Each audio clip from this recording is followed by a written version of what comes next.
Ever been stared at like you're a smudge on a pristine, pricey tablecloth? That night in a private club in Washington, my sister's billionaire fiancé smiled and began barking instructions in an ancient language he was sure I couldn't follow. The room gave a low, polite laugh. I said nothing and let his own ego do the damage. Then I answered just enough to make sure they'd never look at me the same way again.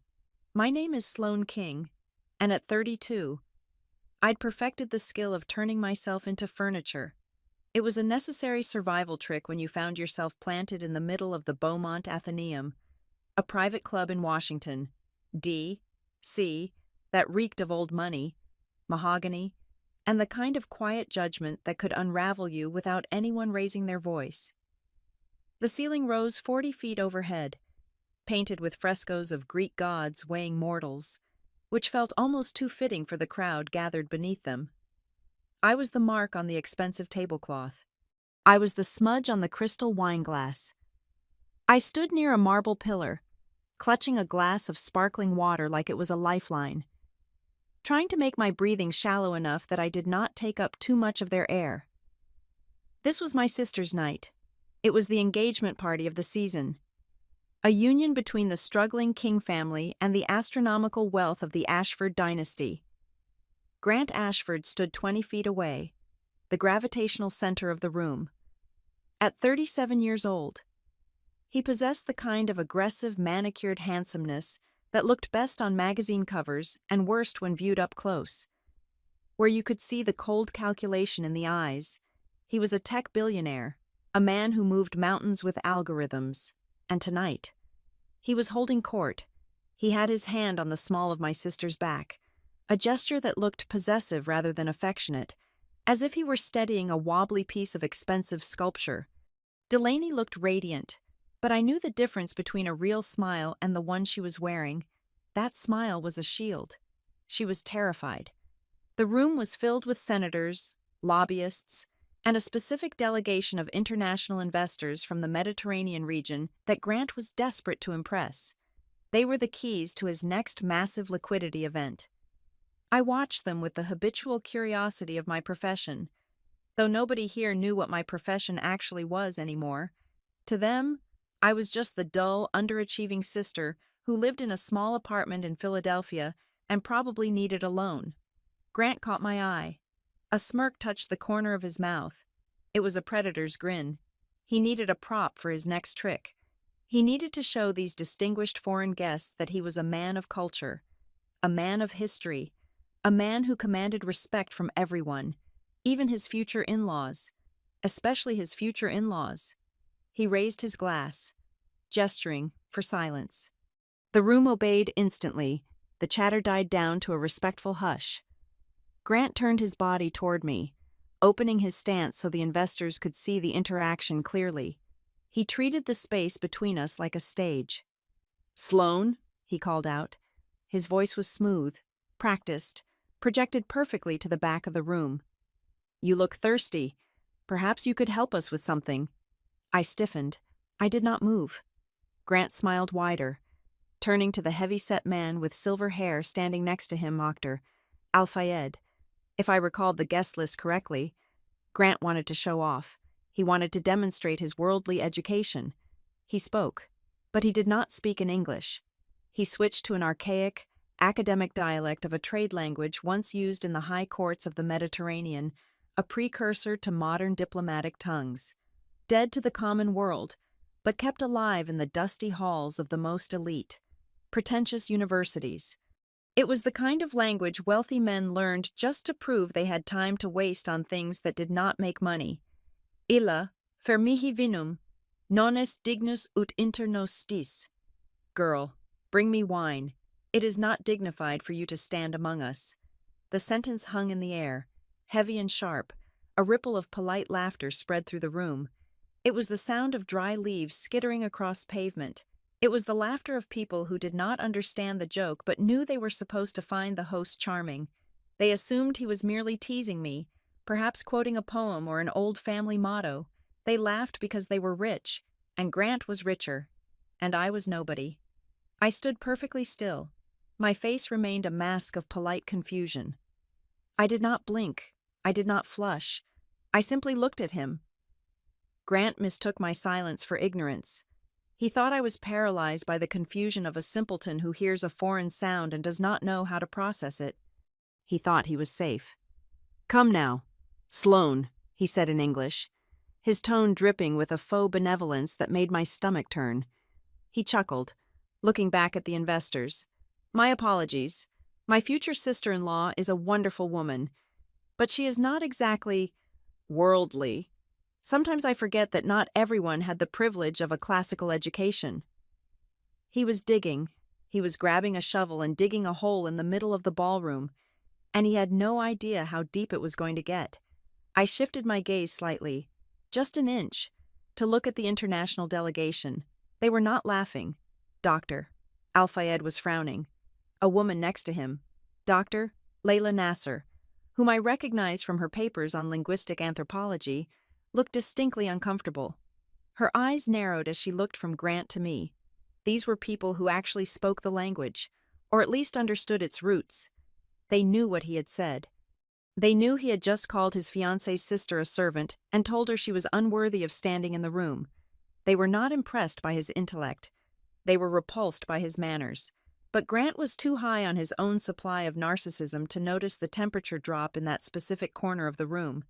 He only heard the sycophants laughing. He only saw me standing there, mute and plain in my beige dress, looking for all the world like a deer caught in the headlights of a Bentley. He decided to double down. The first joke had landed well with the Americans, so why not go for a second? He turned back to me, his eyes gleaming with cruelty. He switched back to the archaic tongue, but this time, he abandoned the pretense of a command and went straight for mockery. His accent was atrocious. He mangled the vowels, flattening the delicate sounds of the coast into hard, flat American tones. "Tak, tu es nihil, nemo te audit." Be silent. You are nothing. No one hears you. He grinned, waiting for the applause. He looked at me with an expectation of total submission. He expected me to lower my head, to shuffle my feet, perhaps to awkwardly walk away and hide in the bathroom while he explained to his guests that I was simple-minded but harmless. The silence that followed was thick. The air in the room felt pressurized, like the inside of a diving bell. I inhaled slowly. The scent of expensive perfume and roasted duck was overwhelming. I felt the familiar, cool slide of detachment wash over me. It was a sensation I had not felt in years, not since I left the academic circles of Europe, not since I buried that part of my life to come home and save my family from drowning in debt. Grant Ashford believed that power came from noise. He believed that if he spoke the loudest, if he stood the tallest, if he had the most money, he won. He did not understand that real power. The kind that survives empires is quiet. I took one step forward. The movement was small, but it was deliberate. It was not the step of a servant coming to take an order. It was the step of an equal entering the arena. The polite smiles in the room faltered. People stopped drinking. The ambient chatter died away completely, strangled by the sudden, inexplicable tension radiating from the center of the floor. Even Delaney looked up, her eyes wide with panic, silently begging me to stop, to just take it, to be the doormat they needed me to be. But I was done being a doormat. I looked Grant directly in the eyes. I let the silence stretch for 5 seconds, 1, 2, 3, 4, 5, long enough to make him blink, long enough to make his smile twitch. Then, I opened my mouth. I did not speak in English. I spoke in the exact same archaic dialect he had just butchered, but I did not mangle it. My pronunciation was flawless, the vowels rounded and open, the cadence singing with the rhythm of the old poets and the ironclad logic of the ancient trade laws. It flowed from me like water breaking through a dam. Erroneus es, non solum te audio, sed etiam mendacia tua video, et accentus tus, barbarus est. You are mistaken. I do not only hear you, but I also see your lies. And your accent is barbaric. The sound of my voice, clear and authoritative, hit the room like a physical blow. Grant froze. It was a comical transformation. The smugness evaporated from his face instantly, replaced by a slack-jawed shock that was almost pitiable. He looked like a man who had reached for a stare that was not there. He looked like someone had just reached into his chest and pulled the plug on his entire reality. He stood there, mouth slightly open, eyes darting from me to the guests, trying to comprehend what had just happened. He had built this entire moment on the foundational certainty that I was an idiot. He had bet his social capital on it, and now the table had been overturned. I wasn't finished. I held his gaze, refusing to let him look away. I could see the panic rising in his eyes. He realized, in that split second, that he had made a catastrophic error. He had not just insulted me, he had done it in a language that his most important guests understood perfectly. And now I had exposed him not just as a bully, but as an incompetent one. I turned my head slightly toward Dr. Nasser and the international delegation. I offered them a small, respectful nod, a gesture of peers acknowledging one another. Doctor. Nasser did not smile, but the corner of her eye crinkled. She raised her glass to me. A millimeter, a salute. The rest of the room was dead silent. The Americans did not understand the words, but they understood the tone. They understood the body language. They understood that the dynamic had violently shifted. They looked at Grant, waiting for him to retort, waiting for him to crush me. But he couldn't. He didn't know the language well enough to reply without a script. He had memorized a few phrases to show off. He was a tourist in a land where I was a citizen. You? Grant started in English, his voice cracking slightly. He cleared his throat, desperate to regain his footing. I didn't know you. I cut him off, not with words, but with a look that said, "We are done playing your game." I smoothed the front of my beige dress, the uniform of the invisible woman, which suddenly felt like armor. The wine. Grant, I said in English, my voice calm, low, and terrifyingly steady. I believe you were the one who wanted it. You might need it more than I do right now. I turned my back on him. It was the ultimate insult. I dismissed him. I dismissed a billionaire in his own club, at his own party, in front of the people he needed to own. Behind me, I heard the distinctive sound of a glass shattering against the floor. Someone had dropped their drink, or perhaps Grant had crushed his in his hand. I did not turn around to check, for the first time all night. I did not feel like a stain. I felt like the only clean thing in the room. But as I walked toward the edge of the crowd, feeling the eyes of 300 people burning into my back, I knew this was not a victory. This was a declaration of war. I had just humiliated a man who had enough money to buy my entire life and burn it for sport. I had just silenced the room, but I knew, with a sinking feeling in my gut, that the noise was going to come back, and when it did, it would be deafening. But for this one moment, in the golden light of the Beaumont Athenaeum, the only sound that mattered was the echo of his barbaric accent dying in the air, and the silence of a room forcing itself to look at me, really look at me for the first time, to understand why I stood so still in that ballroom, why I let the silence stretch until it nearly snapped. You have to understand where I started that day. You have to see the life I was actively trying to protect. The small, quiet existence I had built out of the wreckage of my own potential. 8 hours before I silenced a room of millionaires, I was sitting on a second-hand rug in Philadelphia, arguing with a preposition. My apartment was a shrine to things the modern world had largely forgotten. It was a fourth-floor walk-up in a brick building that smelled perpetually of boiled cabbage and floor wax.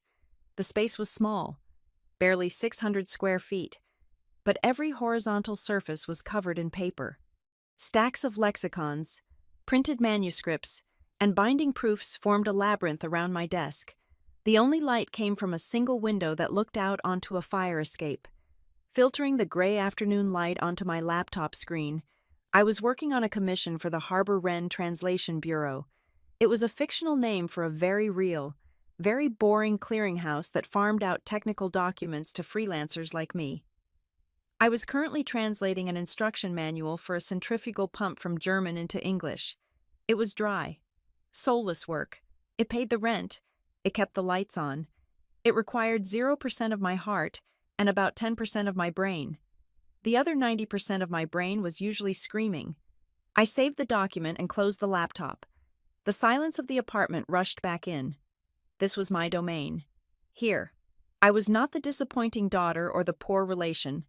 Here. I was Sloane King, a woman who understood the architecture of sentences better than she understood the architecture of her own happiness.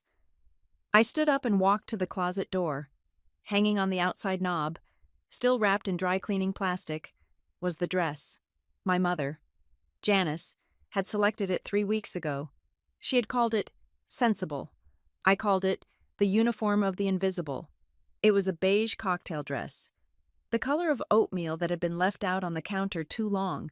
It had a modest neckline, sleeves that cut off at an unflattering point on the upper arm, and a hemline that suggested I was afraid of my own knees. It was expensive, paid for by the credit card my mother was maxing out to keep up appearances, but it looked cheap because it had no soul. I touched the fabric through the plastic. This dress had one job. Its job was to make me blend into the wallpaper at the Beaumont Athenaeum. Its job was to say, I am here, but I do not matter.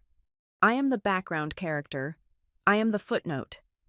My phone buzzed on the desk, vibrating against a stack of unpaid utility bills. The screen flashed, Mom.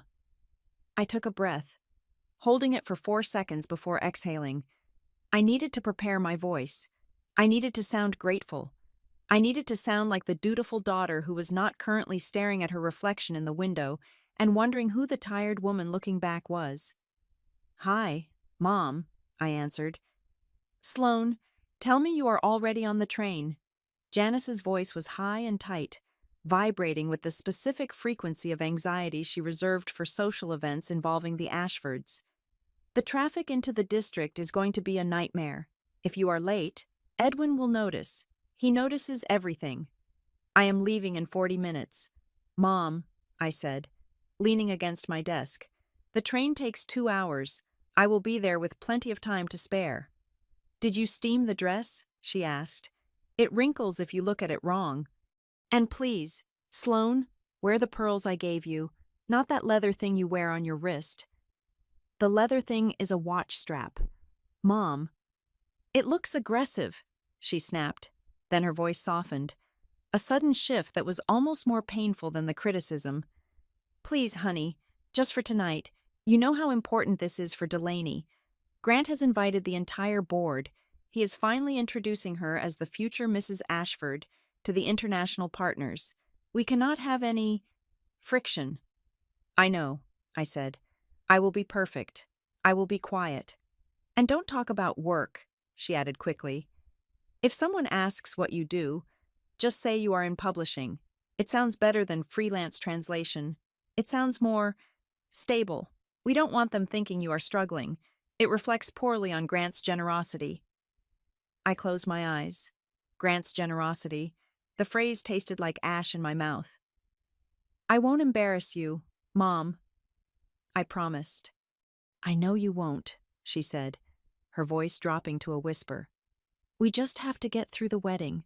Once they are married, everything will be easier. The debt, everything will be handled. We just have to play the part a little longer. She hung up before I could say goodbye. I put the phone down and looked around my apartment again. It suddenly felt less like a sanctuary and more like a waiting room. I walked over to the bookshelf, bypassing the dictionaries and the technical manuals, and reached for a small, framed photograph tucked behind a stack of journals. I pulled it out and wiped a layer of dust from the glass. The photo was 10 years old. It was taken in a sun-drenched courtyard in Bologna. I was 22, my hair wild and uncombed, holding a thesis paper in one hand and a bottle of cheap wine in the other. I looked hungry, not for food, but for the world. I was a doctoral candidate with a full scholarship, being groomed by some of the finest linguistic minds in Europe. I spoke 4 languages fluently and could read 3 dead ones. I had a future that stretched out like a golden road.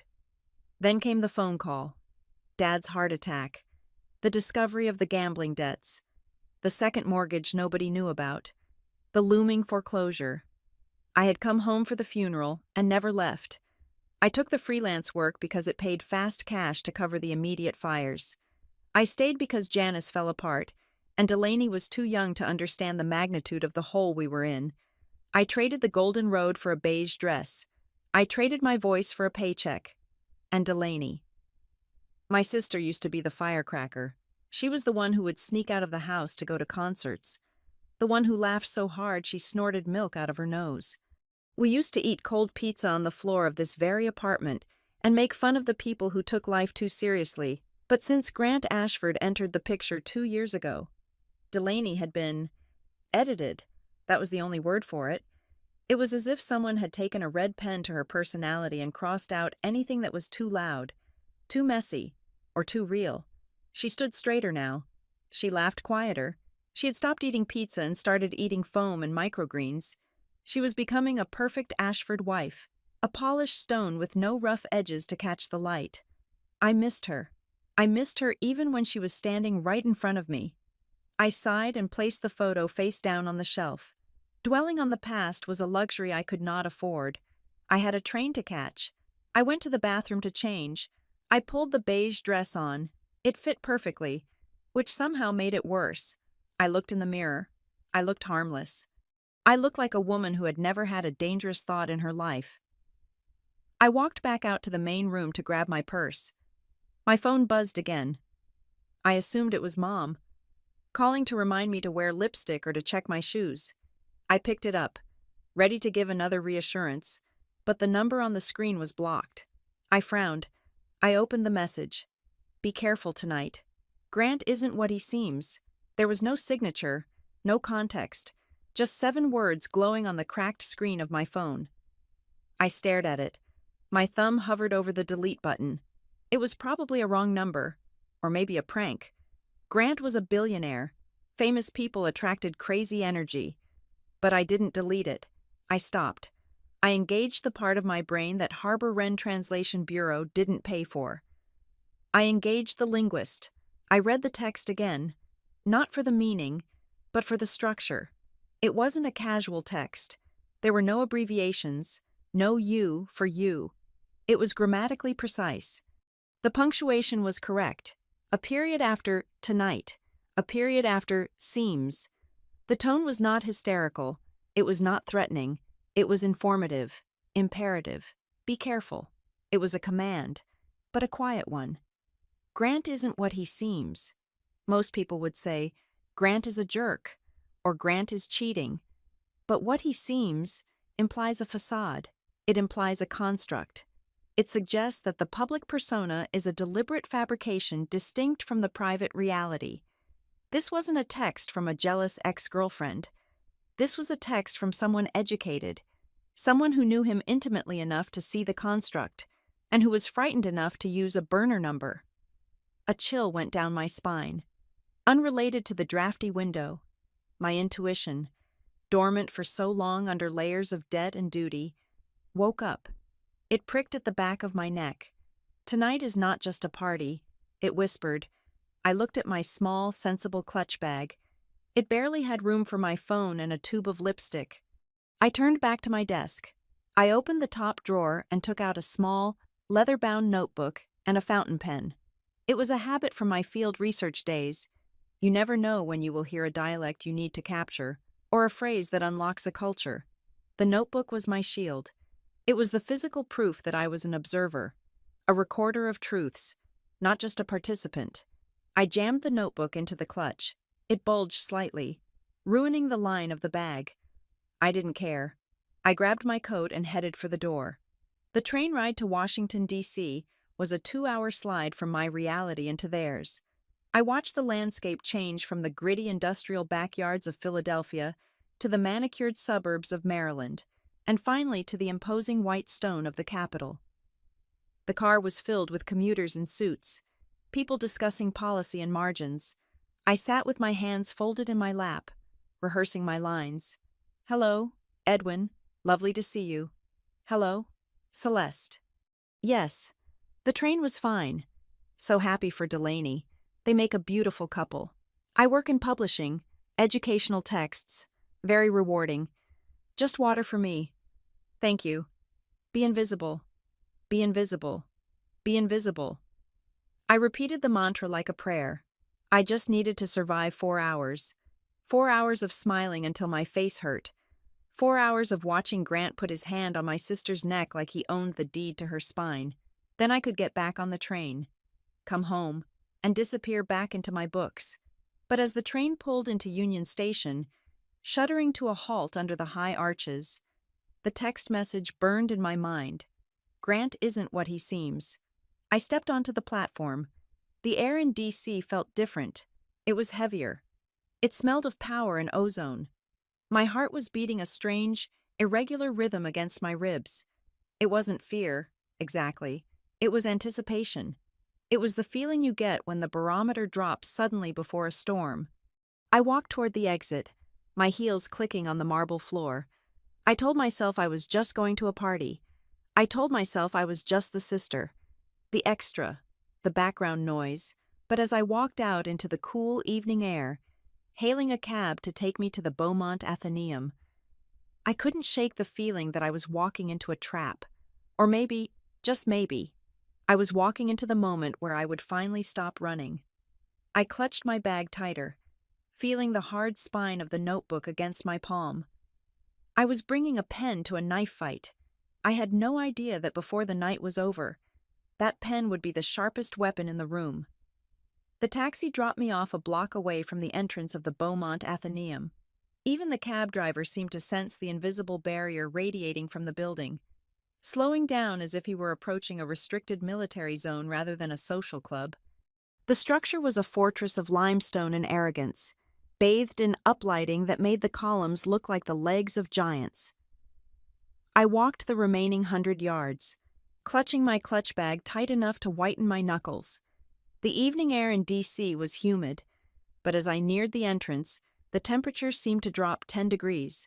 The checkpoint was not a simple door. It was a filtration system. A man in a dark suit stood behind a velvet rope. He was not a bouncer. He was a gatekeeper of social currency. He had the eyes of a tax auditor and the posture of a statue. As I approached, he did not look at my face. He looked at my shoes. Then he looked at the hem of my beige dress. Then, finally, he deigned to look at my eyes. "Name," he said. It was not a question. "Sloane King," I said. He looked down at the tablet in his hand. He did not tap the screen immediately. He let me wait. He let the seconds tick by, knowing that for someone like me, every second of delay was a seed of doubt. Am I on the list? Did they forget me? Do I belong here behind me? A couple approached. The woman was wearing vintage Chanel, and the man wore a suit that cost more than my college tuition. The gatekeeper looked up, his face transforming instantly into a mask of deferential warmth. "Good evening, Senator, Mrs. Conway. Please, go right in." He unhooked the rope for them without even checking the list. They flowed past me like water around a rock, not even acknowledging my existence. I was an obstacle, a traffic cone in a beige dress. The gatekeeper turned back to me, the warmth vanishing. "King," he muttered, scrolling slowly. "Ah, yes, the sister. You are cleared." He did not unhook the rope. He simply stepped aside just enough for me to squeeze through. It was a petty, calculated microaggression. It told me everything I needed to know about my status for the rest of the evening. I was here on a pass, and that pass could be revoked at any moment. Inside, the Beaumont Athenaeum was a sensory assault of wealth. The walls were paneled in wood that had been harvested before the internal combustion engine was invented. The chandeliers were not just lights. They were constellations of crystal that refracted the room into 1,000 glittering shards. The air smelled of lilies, beeswax, and money. I navigated the room, looking for my place. In a setting like this, geography was destiny. Where you sat told the room how much power you held. The center tables near the stage were for the gods, the Ashfords, the senators, the key investors. The tables radiating out from there were for the lieutenants and the wannabes. I found the table with the place card reading, "The King Family." It was table 19. It was located in the back corner of the room, directly next to the swinging double doors of the service kitchen. Every time a waiter entered or exited, a blast of kitchen noise and the smell of reheating hors d'oeuvres would wash over us. It was a blind spot. From here, we could not see the stage clearly. We were obscured by a large decorative fern. I pulled out my chair. It sat unevenly on the floor, rocking slightly. This was not an accident. Grant Ashford did not make mistakes with logistics. This was a statement. He was telling the room that while he was marrying Delaney, he was not marrying her family. We were the help. We were being kept near the kitchen because that is where he felt we belonged. I sat down and opened my sensory receptors. I became the linguist, the observer. The room was filling up. I watched the ecosystem of the elite in motion. It was a fascinating, terrifying dance. The people here did not speak loudly. They did not gesture wildly. Power here was demonstrated by economy of motion. The most powerful men stood perfectly still, forcing others to come to them. They spoke in low tones, forcing others to lean in. I saw them then, the architects. Edwin and Celeste Ashford stood near the fireplace, holding court. Edwin was a tall man with eyes like polished flint. He did not smile. He assessed. He looked at people as if he were calculating their liquidation value. Next to him, Celeste was a vision in ice blue silk. She was smiling, but it was a terrifying expression. It was the smile of a shark that had just eaten. She touched the arm of a congressman's wife, a gesture that looked gentle but was actually a way of pinning the woman in place. And then I saw Delaney. My sister was standing near the Ashfords, but not with them. She was positioned slightly behind Celeste, like a lady in waiting. She was wearing a dress that must have cost $50,000. It was encrusted with diamonds that caught the light with every breath she took. Her hair was sculpted into a wave that defied gravity. She looked breathtaking. But I was not looking at the dress. I was looking at her body. Her shoulders were pulled up toward her ears, the muscles of her trapezoids tight as bowstrings. Her neck was stiff. Her hands were clasped in front of her, the knuckles white, and her smile, it was locked. It was a muscular contraction, not an expression of joy. It was the smile of a woman who is afraid that if she relaxes her face for 1 second, she will shatter. I wanted to run to her. I wanted to grab her hand and drag her out the side door, but I couldn't. The distance between table 19 and the fireplace was only 50 feet, but it might as well have been a minefield. I scanned the rest of the room, looking for anomalies. That was when I spotted the woman with the silver hair. She was seated at a large round table near the front, surrounded by a group of men speaking a mix of French and Arabic. They were the international delegation. The whales Grant was trying to harpoon tonight, but this woman was different. She was not drinking. She was not engaging in the performative laughter that the men were. She was watching. Her eyes moved across the room with a laser-like intensity. She noted the seating arrangements. She noted the way Edwin ignored his wife. She noted the way the waiters scurried with fear in their eyes. She was reading the room, just like I was. Her nameplate said Dr. Layla Nasser. I filed that name away. She looked like a variable in an equation that Grant thought he had solved. She looked dangerous. Sloane, oh, thank goodness. I turned to see my mother, Janice, flustering toward the table. She was breathless. She was wearing a dress that was too young for her and a necklace that was too big. The diamonds around her neck were massive, garish things that screamed new money in a room that whispered old money. Mom, you're late, I said, standing up to help her with her chair. I know, she gasped, patting her hair. The driver got lost. Can you believe it? Grant sent a car for me, a private car. She touched the necklace, her eyes shining with a frantic sort of gratitude. And look at this, Sloane. Celeste sent this over this morning, a loaner for the evening. Isn't it magnificent? The Ashfords are so generous. Truly, we are so blessed. I looked at the necklace. It looked like a collar. It's very shiny, Mom, I said neutrally. Don't be like that, she hissed, her smile tightening. We have to be grateful. Do you know what they have done for us? The debts? Sloan, the house, it's all gone. Edwin took care of it. We just have to be good. We just have to fit in. By sitting by the kitchen door, I asked quietly. Janice looked at the swinging door as a waiter burst out with a tray of oysters. She flinched, but then she composed herself. It's just a seating chart. Honey, don't read into it. We are family now. She believed it, or she had to believe it. The alternative was admitting that she had sold her youngest daughter to pay off her husband's gambling mistakes. A waiter stopped at our table to refill the water glasses. He was young, maybe 22, with a sheen of sweat on his upper lip. His hands were shaking so badly that the pitcher rattled against the glass. Easy, I whispered to him as he spilled a few drops on the tablecloth. He looked up at me, his eyes wide with terror. He looked like a rabbit who hears a hawk screech. I'm sorry, miss, he stammered. I can't make a mistake. Not tonight. It's just water, I said gently. Nobody is going to kill you. He leaned in closer, his voice dropping to a vibration that barely carried over the kitchen noise. You don't understand. Last week, Marcus dropped a fork. Just a fork. Mr. Ashford didn't even say anything. He just looked at the manager. Marcus was gone before the dessert course. He fired a guy yesterday just for looking him in the eye too long. He said it was insolent. The waiter pulled back quickly as the kitchen door swung open again. He vanished into the crowd, leaving me with a cold knot in my stomach. I took my notebook out of my bag, shielding it under the table.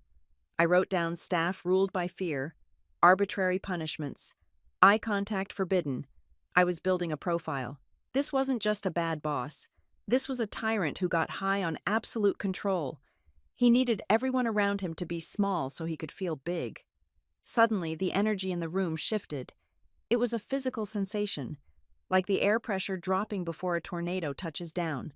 The chatter didn't stop, but it changed pitch. It became more frantic, more performative. The double doors at the main entrance swung open. Grant Ashford did not walk into a room. He invaded it. He stood in the doorway for a full 3 seconds, letting the silence build, letting every eye turn to him. He was wearing a tuxedo that fit him like a second skin. He was handsome, yes, but it was the handsomeness of a statue, cold and carved. He began to move through the crowd. He didn't weave around people. People parted for him. He walked in a straight line toward the fireplace, and the sea of guests split. Men reached out to shake his hand, and he took them without breaking his stride. Bestowing his attention like a king tossing coins to peasants, I watched him approach Delaney. He didn't greet her with a kiss. He didn't smile at her with warmth. He reached out and took her by the elbow. I saw his fingers press into the soft flesh of her arm. It wasn't a caress. It was a claim. Delaney's posture stiffened even more. She looked up at him, her eyes searching his face for a cue on how to behave. Grant whispered something in her ear. I saw Delaney nod quickly, her face paling slightly. My mother let out a sigh of adoration. Look at them, she whispered, like a prince and princess. No, I said, my voice barely audible. Like a ventriloquist and a doll. Grant turned then, surveying his kingdom. His eyes swept over the room, over the senators, over the investors, and finally, inevitably, they landed on table 19. He saw me. He didn't wave. He didn't nod. He just stared. A slow, cold smile spread across his face. It was a look of pure, unadulterated anticipation. He looked at me the way a boy looks at an insect he is about to pull the wings off of. He knew I was watching. He knew I saw through him, and he couldn't wait to punish me for it. The trap was set. The audience was seated. And I was sitting exactly where he wanted me in the blind spot, by the kitchen, ready to be served up as the evening's entertainment. I closed my notebook and slipped it back into my bag. Grant isn't what he seems. The text had said. No, he was worse. He was a man who thought he had written the script for everyone in this room. He thought we were all just lines of code in his program. But he had forgotten one thing. You can't code a variable you don't understand, and he didn't understand me at all. The distance between the service table and the center of the room was only 50 feet, but optically, it was an ocean. From my vantage point in the shadows, I became a student of anatomy. I watched the way Grant Ashford touched my sister. A lover touches with the pads of their fingers. They seek warmth. They seek connection. Grant did not touch Delaney like a lover. He reached out and wrapped his hand around her wrist, his thumb pressing into the delicate bundle of nerves and tendons on the underside of her arm. It was a grip designed to steer, not to hold. It was the way a man holds a bridle. Delaney did not pull away. Instead, I watched a horrifying choreography of micro-adjustments ripple through her body. It was a performance so subtle that I doubted anyone else in the room could see it, but I had spent 20 years studying her. I knew her tells. When Grant glanced to his left to acknowledge a senator, Delaney immediately shifted her weight to her right foot, angling her body to showcase her profile, effectively becoming a decorative accessory to his conversation. When Grant tilted his head down to listen to an investor, Delaney dimmed the wattage of her smile by exactly 50%, receding into a respectful silence so as not to outshine him. She was not just reacting, she was anticipating. She was predicting his needs before he even vocalized them. It was the behavior of a battered thing. It was the behavior of a dog that has been kicked enough times to know exactly when the boot is coming. My stomach churned, a sour mix of anger and helplessness rising in my throat. Grant turned his head, his eyes cut across the room, bypassing the hundreds of guests, and locked onto me. The smile that touched his lips was devoid of humor. He raised a finger, a small, summoning gesture. I stayed seated. He widened his smile, turning it into a performance for the group surrounding him. He said something that made them chuckle, then gestured again, more insistently. "Go on, Sloane," my mother whispered, nudging my elbow. Her face was flushed with the vicarious thrill of being acknowledged. "He wants you. Don't be rude." I stood up. My chair scraped against the floor, a harsh sound that nobody heard over the din of the party. I walked toward them, feeling the weight of the beige dress, feeling the invisibility cloak shredding under his gaze. When I reached the circle, Grant did not introduce me. He did not say, "This is Sloane, Delaney's sister," a brilliant linguist. Instead, he held out his empty glass. "There you are," he said, his voice pitched perfectly to sound affectionate yet condescending. "Big sister, always lurking in the corners." The group laughed. It was a light, meaningless sound to them, but to me, the label Big Sister felt like a weapon. He was emphasizing my age, my spinsterhood, my role as the peripheral, unsuccessful sibling. "I need a favor," Grant continued, pressing the crystal tumbler into my hand. The glass was warm from his grip. "Doctor, Al-Fayed is asking for a specific vintage of scotch. The bartenders are overwhelmed. Since you are not occupied with guests, perhaps you could fetch it? It is the 25-year-old single malt, top shelf." He looked at me with eyes that dared me to refuse. If I said no, I was the rude, ungrateful sister making a scene at his engagement party. If I said yes, I was the servant. "Of course," I said. My voice was flat. "I would hate for anyone to go thirsty." "That is the spirit," Grant said, clapping a hand on my shoulder. It was heavy and patronizing. "She loves to be helpful, don't you, Sloane? It gives her a sense of purpose."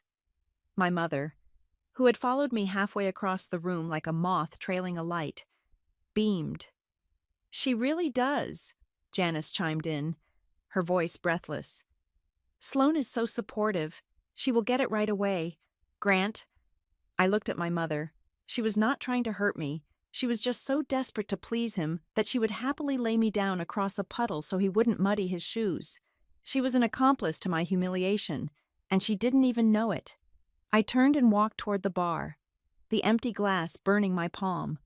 I could feel Grant's eyes on my back, enjoying the sight of my retreat. I secured the drink. I delivered it to Dr. Al-Fayed, who looked at me with a confusion that bordered on pity. Clearly wondering why a guest was doing the job of the waitstaff, I did not explain. I simply nodded and retreated back to the safety of table 19. But safety was an illusion. A shadow fell over the table. I looked up to see Edwin Ashford standing there. Grant's father was a man carved from granite and old prejudices. He pulled out the chair opposite me and sat down. He did not ask if he could join me. He simply occupied the space. He placed his hands on the table. They were manicured, spotless, and terrifyingly strong. "Let us skip the pleasantries, Ms. King," Edwin said. His voice was a low rumble, audible only to me. "I am a businessman. I value efficiency." "I appreciate efficiency," I replied, keeping my hands in my lap to hide the fact that I was gripping my notebook. "Good," Edwin said. He leaned in slightly. "Then tell me, what is the number?" I blinked. "I beg your pardon." "The number," he repeated, impatience sharpening his tone. "What do you want? What is the price to ensure that you and your mother remain manageable? We have already absorbed the debts. We have stabilized your housing situation. But I look at you, and I see a woman who thinks she is smarter than she is. A woman who might cause problems because she feels she has been shortchanged." He looked at me as if I were a line item on a ledger that wouldn't balance. To him, family was not blood. It was a transaction. It was a series of acquisitions and mergers. "I do not want your money, Mr. Ashford," I said. He scoffed. It was a dry, ugly sound. "Everyone wants money, or power, or access. Do not insult my intelligence by pretending to be virtuous. You are sitting at the children's table at a billion-dollar event. You want something." "I want my sister to be happy," I said. "That is all." Edwin stared at me. He searched my face for the lie. He looked for the avarice, the envy, the deceit. He could not find it, and that infuriated him. He did not have a framework for understanding someone who could not be bought. "Happiness is a byproduct of order," Edwin said coldly. "And order is maintained by everyone knowing their place. Grant is the future of this family. Delaney is his asset. You are—" He paused, looking me up and down with disdain. "You are a redundancy. See that you do not become a liability." He stood up abruptly, buttoning his jacket. "Enjoy the dinner. The catering bill alone costs more than you will earn in a lifetime." He walked away. I sat there, my heart hammering against my ribs. The air around me felt thin. I needed to breathe. I needed to get away from the noise, from the suffocating smell of lilies and hypocrisy. I stood up and slipped out through the swinging doors into the service corridor. The hallway was stark white, lit by fluorescent tubes that hummed with an angry buzz. Waiters rushed past me carrying trays of filet mignon, their faces tight with stress. I pressed myself against the wall, trying to make myself small, trying to find a moment of silence. I walked further down the hall, toward a quiet alcove near the emergency exit. I heard a voice. It was low, urgent, and vibrating with a rage I had never heard in public. "I do not care what the compliance officer says. You tell them to sign off on the valuation." It was Grant. I froze. I was standing just around the corner from where he was pacing. He was on his cell phone, his back to me. His posture was not the relaxed, kingly stance he held in the ballroom. He was hunched, aggressive, coiled like a spring. "Nasser is hesitating," Grant hissed into the phone. "I can see it in her face. She is sniffing around the translation of the liability clause. If that fund does not wire the capital by midnight, the bridge loan defaults. Do you understand me? We lose the liquidity leverage." I held my breath. My mind raced, translating the finance speak into plain English. "He is broke. Or not broke, exactly, but overextended. He was playing a shell game. He needed the international money tonight to cover a debt that was coming due tomorrow. The generosity he had shown my family, the wedding, the club. It was all a facade. It was bait to lure in the investors. "Just fix it," Grant snapped. "I will handle Nasser. She is just a woman. I will charm her or I will bury her. Just get the papers ready."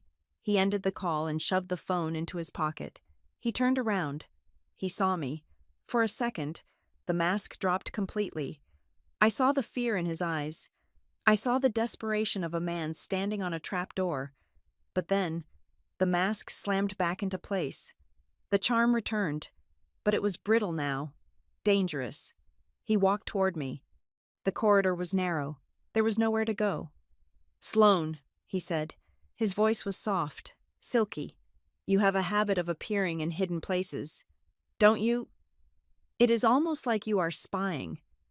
"I was looking for the restroom," I lied.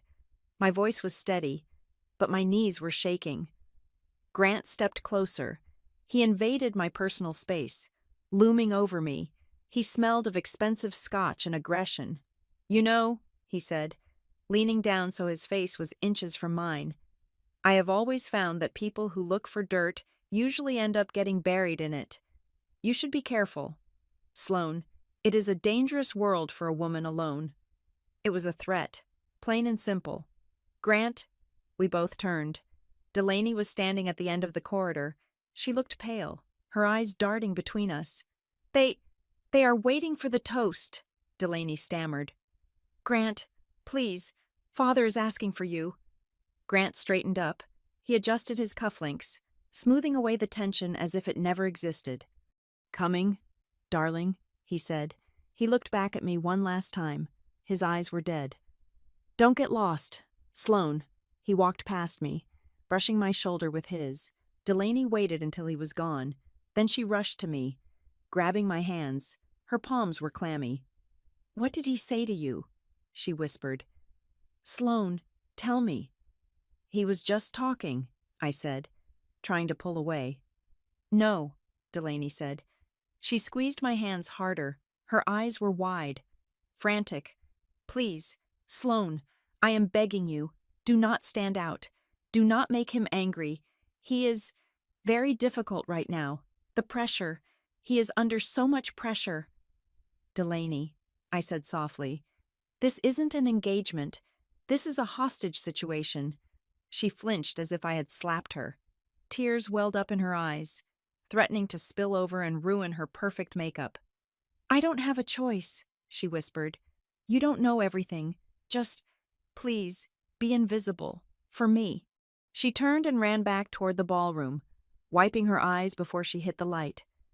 I stood alone in the white hallway. The hum of the fluorescent lights sounded like a warning siren. I reached into my bag and touched the notebook. I thought about the text message. Grant isn't what he seems. I thought about the phone call I had just overheard. Nasser is hesitating. Grant was building a house of cards, and he was using my sister as the foundation. If he fell, he would crush her. I realized then that my plan to just get through the night was no longer an option. I couldn't just leave. I couldn't go back to Philadelphia and translate manuals while my sister was being digested by this monster. Delaney was right about one thing. It was a trap. But she was wrong about the solution. Being invisible wouldn't save us. Being invisible was what got us here. I straightened my spine. I adjusted the strap of my beige dress. I was done hiding in the blind spot. It was time to walk into the light. The sorbet course provided a brief, chilled interlude in the suffocating heat of the evening. Waiters circulated with lemon basil palate cleansers. Their movements synchronized and silent. The room was loud with the clatter of silver spoons against crystal, masking the private conversations taking place at the edges of the room. I stood up. I did not ask for permission. I walked around the table and touched my mother's shoulder. "We need to talk," I said. Janice looked up, her spoon halfway to her mouth. "Now, Sloane, people are watching." "Nobody's watching us, Mom," I said, my voice low and hard. "We are at table 19. We could set the tablecloth on fire and nobody would notice until the smoke reached the senator. Get up." She hesitated, looking toward the head table where Grant was holding court. But something in my face must have frightened her. It was the first time in years I had looked at her not as a daughter, but as a prosecutor. She placed her napkin on the table and followed me. I led her away from the main hall, bypassing the service corridor this time, and found a heavy velvet curtain that concealed a small alcove near the coat check. It was dusty and smelled of old raincoats, but it was private. I turned on her before the velvet had even settled. "Why is he doing this?" I asked. Janice smoothed the front of her borrowed dress, avoiding my eyes. "I don't know what you mean. Grant is he is high-spirited. He wants everything to be perfect." "Stop it," I snapped. The command cracked like a whip in the small space. "Drop the act. Mom, I am not the neighbors. I am not the bank. I am the one who has been paying the electric bill for 3 years while you pretend we are still middle-class royalty. I just heard Grant talking about a liquidity crisis. I see the way he touches Delaney. I see the way Edwin looks at us like we are livestock he regrets buying. Why do we owe them so much?" Janice crumbled. It wasn't a dramatic collapse. It was a slow, pathetic deflation. Her shoulders slumped, and the frantic, bright energy she had been projecting all night evaporated, leaving behind a tired, terrified old woman. "It was your father," she whispered. "Dad is dead," I said. "His debts should have died with the estate. We sold the house in Jersey. We sold the cars. It should have been over." "It wasn't just the mortgage," she said, her voice trembling. "It was the business loans, the personal guarantees, the gambling. Sloan, he borrowed from private lenders, bad lenders. The interest wasn't 4%, it was 40%. I felt the blood drain from my face. "How much?" She shook her head. "How much? Mom?" I grabbed her wrists. "Tell me the number." $4 million, she choked out. I stared at her. $4 million. It was an impossible number. It was a number that didn't just ruin a life, it erased it. "When Dad died," she continued, tears finally spilling over, cutting tracks through her thick foundation. "They came for everything. They were going to take the pension. They were going to take the apartment. They were talking about legal action against me as a co-signer. I was going to prison. Sloan." "So Grant paid it?" I asked, the pieces starting to click together into a horrific picture. "He didn't pay it," Janice sniffed. "He bought it." The air left my lungs. "He bought the debt," I repeated. "He transferred it," she explained, her voice gaining a desperate speed as she tried to justify it. "He has a holding company, Quill and Anchor Holdings. He bought the notes from the banks and the private lenders. He consolidated it all. He froze the interest. He told us as long as we were family, he would never call it in." "A holding company," I said, the realization settling over me like a shroud. "It is not a gift. It is a leash." "He saved us," Janice cried, though she kept her voice to a harsh whisper. "We have a roof over our heads because of him. Delaney drives a safe car because of him. You were able to come home and just work your little freelance jobs without having to worry about the sharks coming to the door." "My little freelance jobs," I repeated slowly. "Is that what you think I have been doing?" "Just playing around." Then, the second realization hit me. It was sharper than the first. It was a memory. "The phone call," I said. 5 years ago, you called me in Bologna. You said Dad was sick. You said I had to come home immediately to help manage the estate." "You did," she said. "Delaney was already dating him," I said. It wasn't a question. Janice looked down at her shoes. "Delaney met Grant 6 months before Dad died," I said, my voice rising. "I thought they met at the funeral, but that was a lie. Wasn't it? You called me back not because you needed my help with the paperwork. You called me back because Grant wanted the whole set. He wanted the family contained." "Delaney loves him," Janice insisted weakly. "Delaney is a hostage," I shouted, then lowered my voice instantly as a guest walked past the curtain. I leaned in close to my mother's face.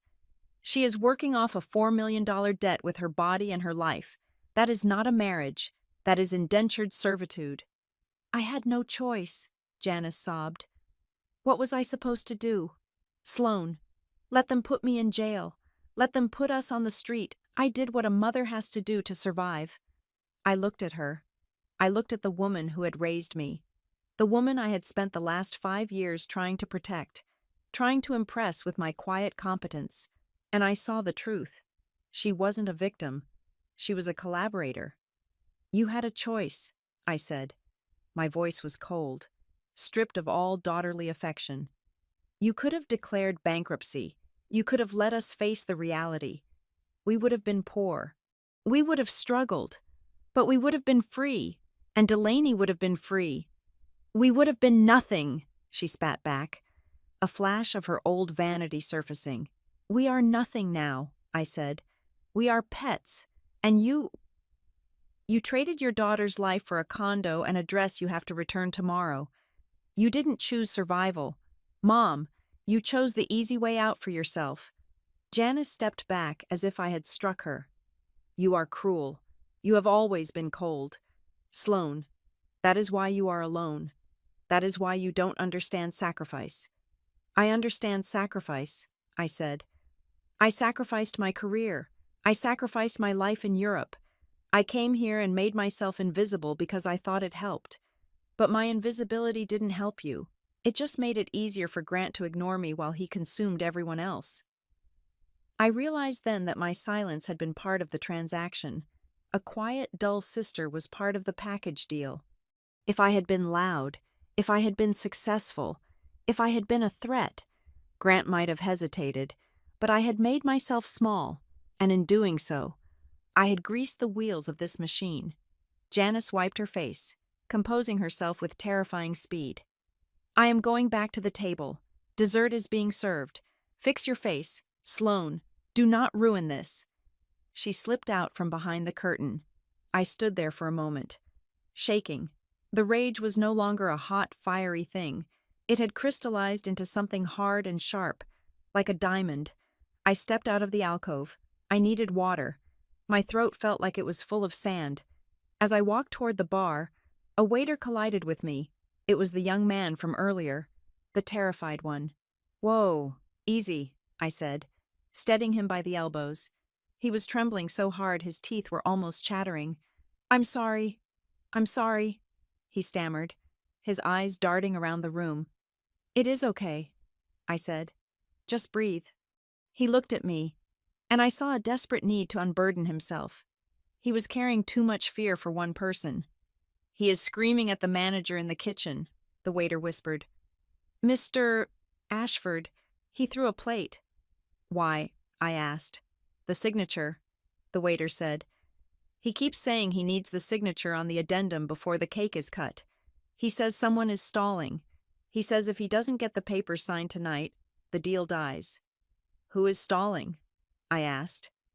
I don't know, the waiter said, looking over his shoulder, but I heard him say, the old witch and her dogs. He meant the foreign guests, the lady with the silver hair. Dr. Layla Nasser. The pieces slammed into place. Grant wasn't just showing off for the international delegation. He needed them to sign something, a deal, a funding agreement, and he needed it tonight, right now, amidst the champagne and the flowers, so they wouldn't read the fine print. But Dr. Nasser wasn't signing. That was why Grant was so on edge. That was why he was lashing out. And the text message, Grant isn't what he seems. Someone knew. Someone inside Grant's circle knew the house of cards was falling, and they were trying to warn us, or maybe they were trying to find an ally. I looked across the room. I saw Dr. Nasser sitting at her table. She was not eating the dessert. She was reading a document on her phone. Her brow furrowed. I looked at Delaney. She was sitting next to Grant, who had returned to the table. He had his hand on the back of her neck again. He was smiling for the cameras, but his fingers were digging into her skin. He had bought my father's debt to own us. He was using that ownership to force a marriage, and he was using the marriage as a stage to close a deal that would save him from his own financial incompetence. We were not family. We were collateral. But collateral has a funny way of becoming a liability if it stops behaving like an asset. I reached into my bag and touched the spine of my notebook. I had spent my life translating other people's words. I had spent the last 5 years translating my mother's lies into palatable truths. Tonight, I was done translating. I looked at the waiter. Go, I said gently. Stay out of his way. He nodded and vanished into the crowd. I took a deep breath. The air still smelled of lilies and money, but now I could smell something else underneath it. Rot. I wasn't going to go back to table 19. I wasn't going to sit in the blind spot. I had a debt to pay. All right, but it wasn't $4 million. It was a debt to the sister I used to know. The sister who used to laugh. I was going to unlock her cage, and I was going to use Grant Ashford's own keys to do it. I started walking, not toward my seat, but toward the ladies' room where I had seen Delaney heading moments before she was intercepted. I knew she would try to go back there. She always hid in the bathroom when the panic attack started. It was time for a sisterly chat, the kind that ends with blood on the floor, or freedom. The ladies' room at the Beaumont Athenaeum was less of a restroom and more of a sanctuary, designed for the ritualistic maintenance of female perfection. The walls were lined with pink marble that had probably been quarried before the discovery of electricity. The lighting was calibrated to a soft, golden hue that erased wrinkles and fatigue, making every woman who looked in the mirror see a younger, happier version of herself. It was a room built for lies. When I pushed through the heavy mahogany door, the silence was absolute. The roar of the party, the clinking of glasses, and the drone of networking vanished instantly, replaced by the hum of an expensive ventilation system and the scent of fresh orchids. Delaney was standing at the row of sinks. She was the only one there. She was gripping the edge of the marble counter so hard that her knuckles were white, matching the porcelain. Her head was bowed, her breathing coming in short. Ragged gasps that she was trying desperately to silence. She looked like a diver who had been held underwater for 2 minutes and had just broken the surface. I let the door click shut behind me. The sound was sharp, like a lock engaging. Delaney flinched. She spun around, her hand flying to her chest. When she saw it was me, her shoulders dropped. But the tension in her eyes did not leave. It simply shifted from terror to a frantic sort of performance. "Sloane," she breathed out, forcing a laugh that sounded like glass breaking. "You scared me. I was just refreshing. The humidity in there is terrible, isn't it? My hair feels like it is falling flat." She turned back to the mirror, reaching for a tube of lipstick with a hand that was trembling so violently she couldn't get the cap off. "Stop it," I said. My voice was quiet, but in the acoustic perfection of the tiled room, it sounded loud. "Stop what?" Delaney asked, staring at her reflection, refusing to meet my eyes in the glass. "I am just fixing my makeup. Grant likes it when I wear the red. He says the pale shade makes me look washed out." "He says," I repeated, walking further into the room until I was standing right behind her. "He says, he wants, he likes, do you hear yourself? Delaney. You do not have a single sentence that starts with I. I am fine. Sloane," she said, finally popping the cap off the lipstick. She applied it aggressively, missing the line of her lip and having to wipe it away with her thumb. "I am fine. I am happy. It is a big night. Nerves are normal. Every bride has nerves." "This is not nerves," I said. "This is terror." "I am fine," she said again, louder this time. It was a mantra, a spell she was casting to keep the walls from collapsing.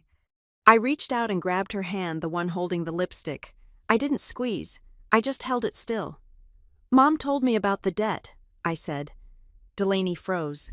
The lipstick fell from her fingers and clattered into the sink, rolling around the porcelain bowl like a dropped bullet. She looked at me then. The mask of the happy bride dissolved, revealing an exhaustion so deep it looked like bruising. "She shouldn't have done that," Delaney whispered. "It doesn't change anything." "It changes everything," I said. "It means this isn't a marriage. It is a foreclosure. You are the asset he is seizing to settle the account." Delaney pulled her hand away from mine and crossed her arms over her chest, a defensive posture I hadn't seen her use since we were teenagers getting scolded for breaking curfew. "You don't understand the world. Sloane," she said, her voice trembling. "You think everything is black and white. You think there are heroes and villains. But out here, In the real world, it is just survival. Grant saved us. He stepped in when nobody else would. He didn't step in, I countered, stepping closer. He stepped on us. There is a difference. A savior doesn't hold the receipt over your head every time you try to breathe. A savior doesn't isolate you from your family. He doesn't make you sit by the kitchen while he parades you around like a trophy. He loves me, Delaney said, but her eyes were wet. He has high standards. He wants me to be better. He pushes me because he sees my potential. That is the language of a cult, Delaney, I said brutally. That is what they say in the conditioning camps. He pushes me because he loves me. No, he pushes you because he likes to see you stumble. He likes to see you scramble to please him. It is not love. It is training. You are a show pony, and he is breaking you. Delaney's face twisted. A flash of anger cut through the fear, the defensive anger of a victim who cannot afford to believe the truth. What do you know? She snapped, turning to face me fully. What do you know about love or relationships, or sacrifice? You have spent the last 10 years hiding in libraries with your nose in a book. You translate words. Sloan, you don't live life. The words landed with precision. She knew exactly where to hit. She knew my insecurity. The fear that I was just an observer, a ghost in my own life. I know enough to know when someone is being erased, I said, keeping my voice steady despite the sting. You have the luxury of morality, Delaney said, her voice rising. You get to sit in your little apartment and judge us. You get to be the poor, goal scholar. Must be nice. But someone had to pay the bills. Sloan. Someone had to deal with the creditors calling at 3 a.m. threatening to take the house. While you were in Europe drinking wine and studying dead languages, I was here drowning. I came back. I argued. I dropped everything and came back the second Mom called. You came back too late, Delaney cried out. The silence that followed was heavy. The air conditioning hummed, indifferent to our ruin. I looked at her. What do you mean? Delaney looked away, biting her lip. She looked like a child who had said too much. The phone call, I said slowly, my mind racing back to that day in Bologna. The sunlight on the piazza, the ringing phone. Mom called me 5 years ago. She said Dad was sick. She said things were bad. I looked at Delaney's profile. You were already with him, weren't you? Before I came home. You knew Grant before the funeral. Delaney didn't answer. She picked up the lipstick from the sink and started wiping it off with a paper towel, focusing on the task with manic intensity. Delaney, I pressed. Why did you really ask Mom to call me back if Grant was already saving us? Why did you need me here? Because I needed a buffer. She exploded, spinning back to me, tears streaming down her face now, ruining the perfect powder. Because when it was just me and Mom, it was too much. I thought if you were here, if the smart sister was here, maybe he would respect us more. Maybe he would back off. Maybe you would figure out a way out of the contracts. She laughed, a bitter, jagged sound. But you didn't. You just folded. You put on the beige dress and you faded into the background just like he wanted, and I was left alone with him anyway. I didn't know, I whispered. I thought I was helping by being quiet. I thought I was keeping the peace. There is no peace, Delaney said. There is only compliance. Then stop complying, I said. I reached out and took her by the shoulders. Her body was rigid, vibrating with tension. We can leave. Tonight. Right now. We walk out the back door. I have some savings. Not much, but enough for tickets. We go to Philadelphia. We figure it out. And the $4 million? Delaney asked, her eyes wild. He will sue us. He will destroy Mom. He will put us in jail. Let him try, I said. Let him take us to court. We will tell the judge about the coercion. We will tell them about the blackmail. Predatory lending is illegal. Delaney, we can fight this. You always want to be the righteous one, Delaney spat, pulling away from me. You always want to be the hero in the story. Sloan to the rescue. It is not that simple. He owns the judges. He owns the banks. He is broke, I said. Delaney stopped. What? I heard him, I said, lowering my voice. In the hallway. He is leveraging everything on this deal tonight. He needs Dr. Nasser's money to cover his debts. He is a fraud. Delaney, the billions are on paper. If this deal falls through, he is finished. He isn't a god. He is a gambler on a losing streak. Delaney stared at me. For a second, just a second, I saw a spark of hope in her eyes. It was a terrifying, fragile thing. She looked at me not as the judgmental older sister, but as a lifeline. Is that true? She whispered. Yes, I said. He is weak, and he is terrified. That is why he is gripping you so tight. You are his shield. Delaney's mouth opened. She took a breath. She looked at the door. She looked back at me. Her hands uncurled. Sloane, she said, her voice cracking. Click, clack, click, clack. The sound of footsteps on the marble floor outside the door stopped us both dead. They were heavy, confident steps. The stride of a man who owns the building. Delaney's reaction was instantaneous and horrifying. It was Pavlovian. The hope vanished from her eyes, replaced by a shudder of absolute dissociation. She straightened her spine. She tilted her chin up. She wiped the tear from her cheek with a single, precise motion of her thumb, careful not to smudge the foundation. She picked up the lipstick and capped it. In 3 seconds, my sister disappeared. The mannequin returned. Delaney, I whispered. I have to go, she said. Her voice was unrecognizable. It was smooth, light, and dead. They are cutting the cake soon. Grant hates to wait. Delaney, please, I said, stepping in front of her. Don't go back out there. Move. Sloane, she said. She didn't shout. She didn't plead. She simply issued a command. You are ruining my makeup. The doorknob turned. Delaney sidestepped me and walked toward the door just as it opened. I couldn't see who was outside, but I didn't need to. There you are. My love. Grant's voice floated in, rich and possessive. I was getting worried. You know how I feel about you leaving my side for too long. I am sorry, darling, Delaney said. Her voice was dripping with sugar. Just a touch of powder. I wanted to look perfect for you. You always do, he said. The door closed. I was left alone in the silence of the pink marble room. I looked at myself in the mirror.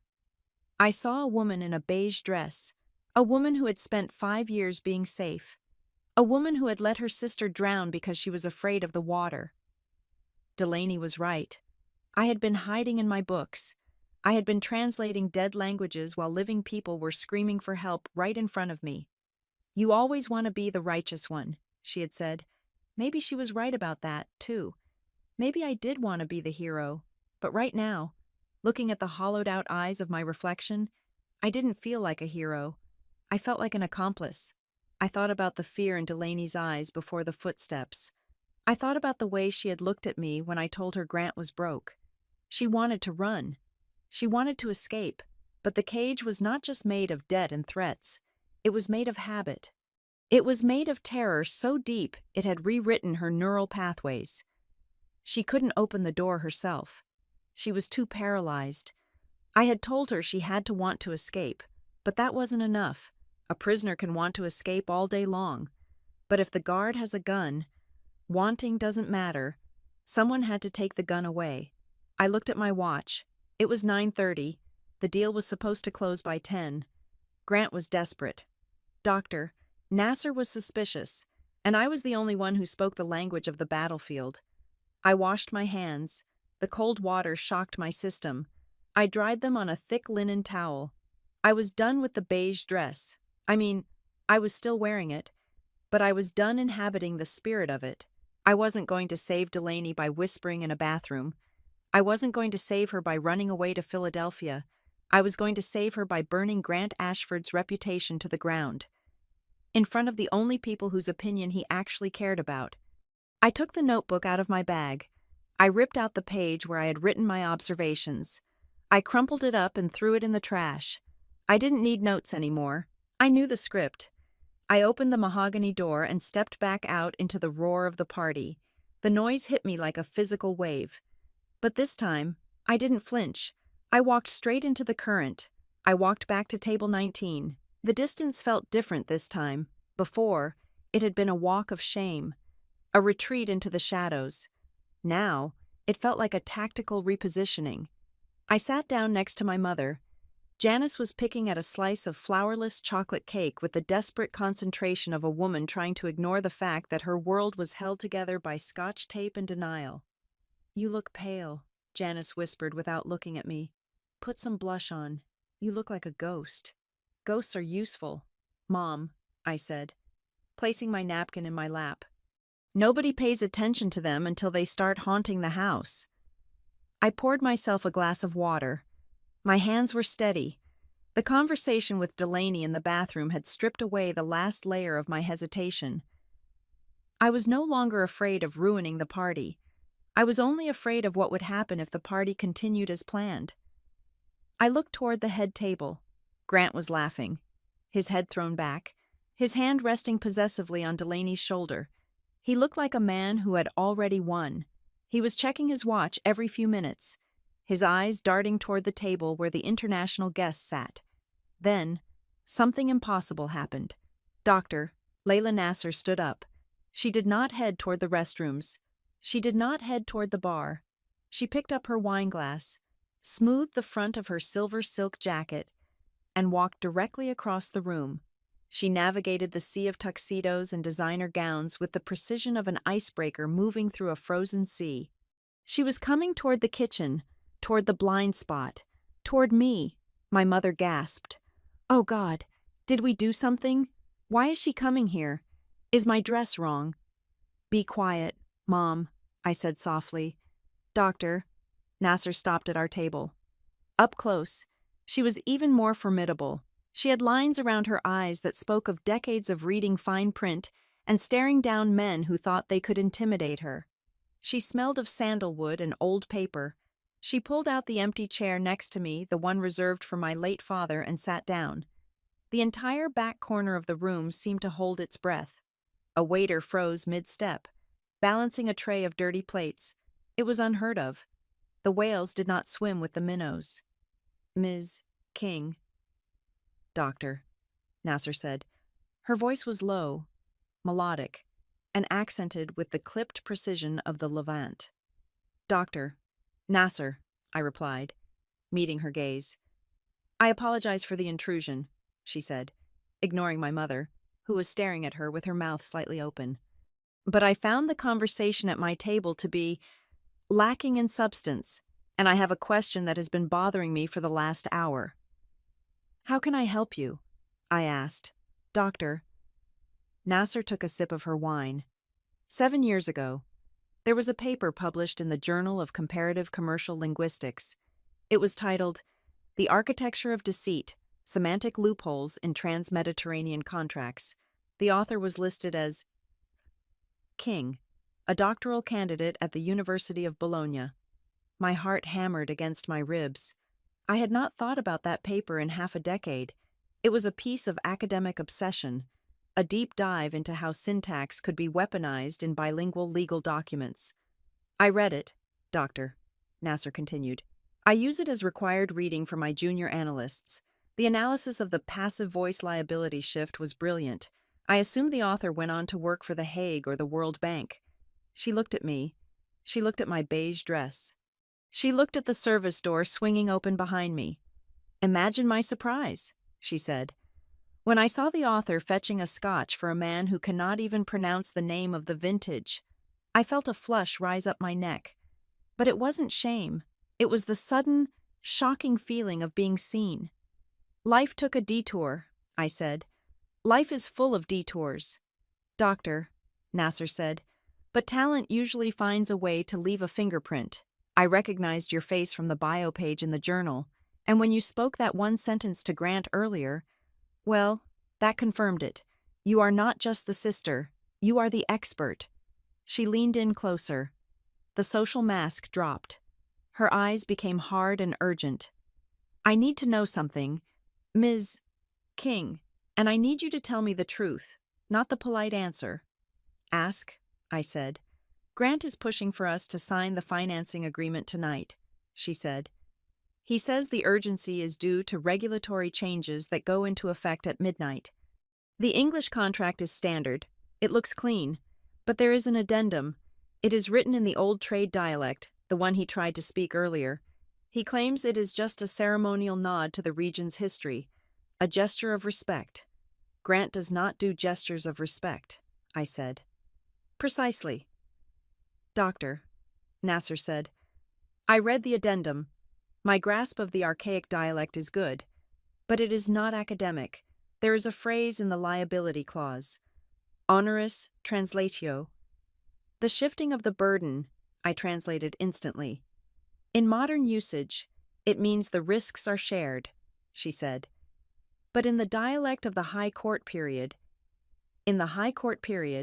I said, my mind snapping back into its old rhythm, it implies a total transfer of debt to the guarantor in the event of a force majeure, and since the definition of force majeure in that dialect includes administrative restructuring, he could bankrupt the fund, Doctor, Nasser finished, her eyes narrowing.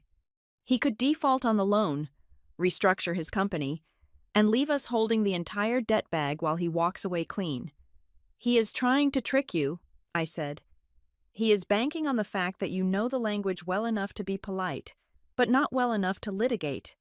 He is arrogant, Doctor, Nasser murmured. He thinks because I am a woman, and because English is my third language, I will just smile and sign the check.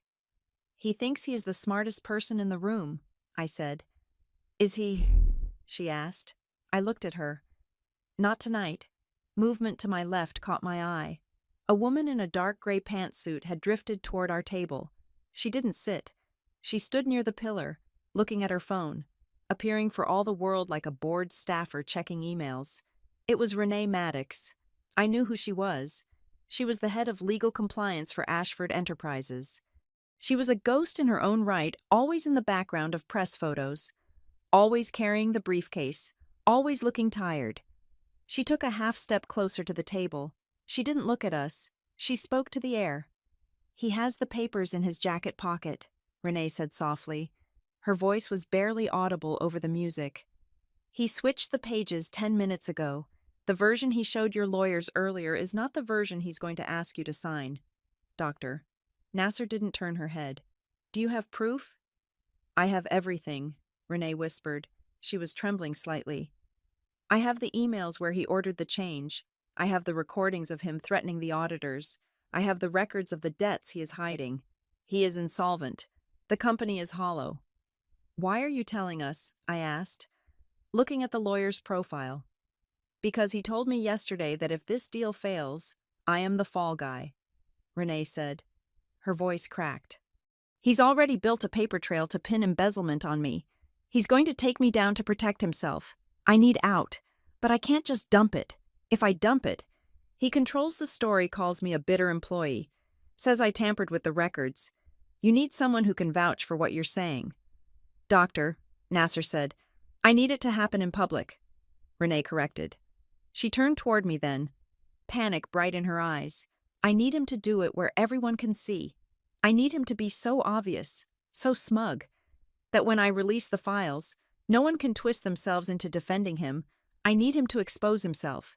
He's about to give a speech, Renee added, flicking her gaze to her watch. He's going to call you up. Sloan, he wants to finish what he started earlier. He wants one last humiliation, something he can perform for the investors to prove how in control he is. In his mind, it's strength. He wants a spectacle. I said, then give him one. Renee said, rattle him, push him off script. If you can get him to admit the translation, if you can get him to claim the contract says one thing when it says another, then I can step in. But you have to bait the trap. Renee turned and walked away, disappearing back into the shadows near the bar. I looked at Dr. Nasser. She reached into her clutch and pulled out a small, heavy cardstock. It was her business card. She slid it across the tablecloth to me. If you stay silent, Doctor, Nasser said.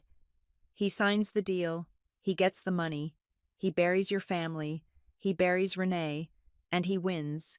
She tapped the card with a manicured fingernail. But if you speak, she said, if you expose him, I will pull the funding, I will announce it to the room, and I will make sure every bank in this city knows that the King family debt is invalid due to fraud. It was an offer of salvation, but it came with a price. I had to step into the center of the arena. I had to take the microphone. I had to face the man who had owned my family for 5 years and strip him naked with nothing but words. My mother grabbed my arm. Her grip was painful. Sloan, what are they talking about? Why is the lawyer here? Don't do anything crazy. Grant is looking at us. I looked up. Grant was standing at the microphone on the stage. He tapped it twice. Thump, thump. The sound echoed through the hall, silencing the chatter. Ladies and gentlemen, Grant said, his voice booming with charisma. If I could have your attention, he smiled. It was the smile of a tiger looking at a tethered goat. Before we cut the cake, and before we conclude our business for the evening, I want to invite a very special guest to join me up here, Grant said. Someone who has always been a unique part of our family story. He pointed directly at table 19. Sloan, he said. Come on up here. Delaney, standing next to him, looked terrifyingly pale. She stared at me across the room, her eyes wide with panic. She shook her head slightly. Don't come up here. Run. But I wasn't running. I looked at Dr. Nasser.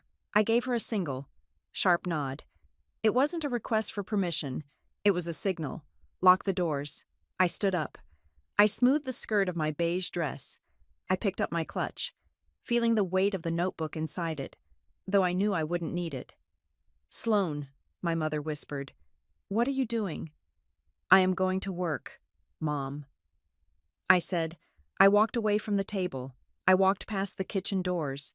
I walked past the gatekeepers and the socialites and the senators. I walked toward the stage, my head high, my steps measured. I could feel the eyes of the room on me. I could feel Grant's anticipation radiating from the stage like heat. He thought he was calling a victim to the slaughter. He had no idea he was inviting the executioner to the scaffold. The steps leading up to the stage felt less like walking and more like climbing a scaffold. The carpet was thick, swallowing the sound of my heels. But the silence in the room was louder than any noise. 300 people were watching me. 600 eyes. I could feel the weight of their judgment, heavy and humid, pressing against my skin. Grant Ashford stood at the podium, gripping the microphone stand with one hand and holding a glass of champagne in the other. He looked like a golden idol that had been left out in the sun too long. He was sweating. It was a subtle thing, a sheen on his forehead that the stage lights picked up and magnified. But to me, it was a beacon. He was terrified, and like all terrified men with power, he was looking for a dog to kick to prove he was still the master of the house. I stepped onto the platform. The height difference was jarring. Suddenly, I was looking down at the sea of tuxedos and gowns. I saw the waiters paused in the shadows. I saw Dr. Layla Nasser at her table, her face unreadable, her hand resting near her wineglass like a judge resting a hand near a gavel. Grant did not offer me a hand. He stepped back, giving me center stage. But it was not a gesture of respect. It was the way a ringmaster presents a curiosity. Everyone, please, Grant said into the microphone, his voice booming with forced conviviality. I wanted to bring Sloan up here for a moment. You see, my future sister-in-law is a woman of unique interests. While Delaney and I have been building the future, Sloan has spent her life digging in the dust of the past. A ripple of polite, confused laughter moved through the room. They did not know where this was going, but they knew they were supposed to be amused. She is a translator, Grant continued, casting a conspiratorial wink at the table of international investors. She deals in dead things, dead words, dead cultures. And tonight, I thought it would be amusing to see if she can keep up with the living. He turned to me. His eyes were hard, devoid of the warmth his voice projected. He moved the microphone closer to his lips. "Sloan," he said, "why don't you offer a toast to your sister? But let us make it interesting. Let us see if you can do it in the tongue of our distinguished guest's ancestors, the old trade dialect. Surely, with all your years of study, you can manage a simple blessing." He was setting a trap. He knew I wouldn't speak. He expected me to stutter, to flush, to mumble something in English and look incompetent. He wanted to show Dr. Nasser that the expert she had been talking to was a fraud, a mute little mouse who crumbled under pressure. He didn't wait for me to answer. He decided to demonstrate his own prowess first. He wanted to show the investors that he was one of them. He cleared his throat and spoke in the ancient tongue. "Ancilla, dic verba, fac nos ridere, non habes vocem hic." Servant, speak words. Make us laugh. You have no voice here. The grammar was atrocious. He used a nominative structure where an accusative was required. He used the word ancilla, which specifically meant a female slave, not a servant, and his pronunciation was flat, stripping the musicality from the vowels until they sounded like tin cans hitting a pavement. The room reacted exactly as he had programmed them to. The Americans laughed. They heard the foreign sounds. They saw Grant's confident smirk, and they assumed he had said something witty. My mother laughed the loudest, a desperate, high-pitched sound that made my stomach turn. She was laughing at her own daughter's humiliation because she thought it was the price of admission, but the international table did not laugh. Doctor. Nasser sat perfectly still. The men around her shifted in their seats. They looked down at their plates. To them, this was not a joke. It was a desecration. It was like watching someone spit on a flag. I did not speak. I let the silence stretch. 1 second, 2 seconds, 3 seconds. Grant's smile widened. He thought he had won. He thought my silence was submission. He leaned into the microphone again, ready to deliver the punchline, ready to dismiss me back to the shadows. "You see," he said in English, shrugging his shoulders. "She is shy. The academic world is so quiet. She is not built for the arena." He turned back to me, his voice dropping to a sneer, confident that only the front row could hear him. "Go sit down, Sloan. You are embarrassing yourself." I reached out and took the microphone from his hand. I didn't snatch it. I simply took it. I moved with such deliberate speed that he let go before he realized what was happening. I stepped up to the stand. I looked at Grant. Then I looked at the crowd. Then I looked directly at Dr. Layla Nasser. I opened my mouth. "Tuus usus casus nominativi provocativo error puerilis est," I said. My voice was clear, resonant, and projected to the back of the hall. "Your use of the nominative case instead of the vocative is a childish error." The room went dead silent. The ambient chatter was severed as if by a guillotine. Grant froze. His smile faltered, twitching at the corners. He understood the tone, even if he didn't catch all the words. I didn't stop. I switched to the High Court dialect, the specific register used for legal disputes in the 3rd century Mediterranean trade routes. It was a language of precision, of contracts, of life and death. "Et cum dicis ancilla, obliviceris te non dominum esse," I continued, my diction perfect, rolling the R's and hitting the glottal stops that Grant had ignored. "Ego non sum serva, ego sum testis." And when you say slave, you forget that you are not the master. I am not a servant. I am a witness. I saw the color drain from Grant's face. He looked like a man who had reached for a weapon and found a viper in his holster. He stepped toward me, his hand reaching out to take the microphone back. "That is enough," he hissed in English. "Give me that." I sidestepped him. I was not speaking to him anymore. I was speaking to the investors. I was speaking to the people holding the pen that would sign his survival or his warrant. "You asked for a toast in the language of trade," I said, keeping my voice in the ancient tongue but amplifying my volume. "So let us speak of trade. Let us speak of the Merchant's Code of Tyre. Section 4, Paragraph 2. I saw Dr. Nasser's eyes widen. She sat up straight. She knew exactly what I was quoting. Si mercator onus abscondit, I recited, my memory unlocking the text I had translated 5 years ago, the text that was the foundation of the very fraud Grant was attempting tonight. Si per dolum verba mutat in charta, tunc aurum vertitur incinerem. If the merchant hides the burden, if through deceit he changes the words on the paper, then the gold turns to ash. The translation hung in the air. The men at Dr. Nasser's table were no longer looking at their plates. They were looking at Grant, and they were looking at him with the cold, hard eyes of men who realized they had almost been robbed.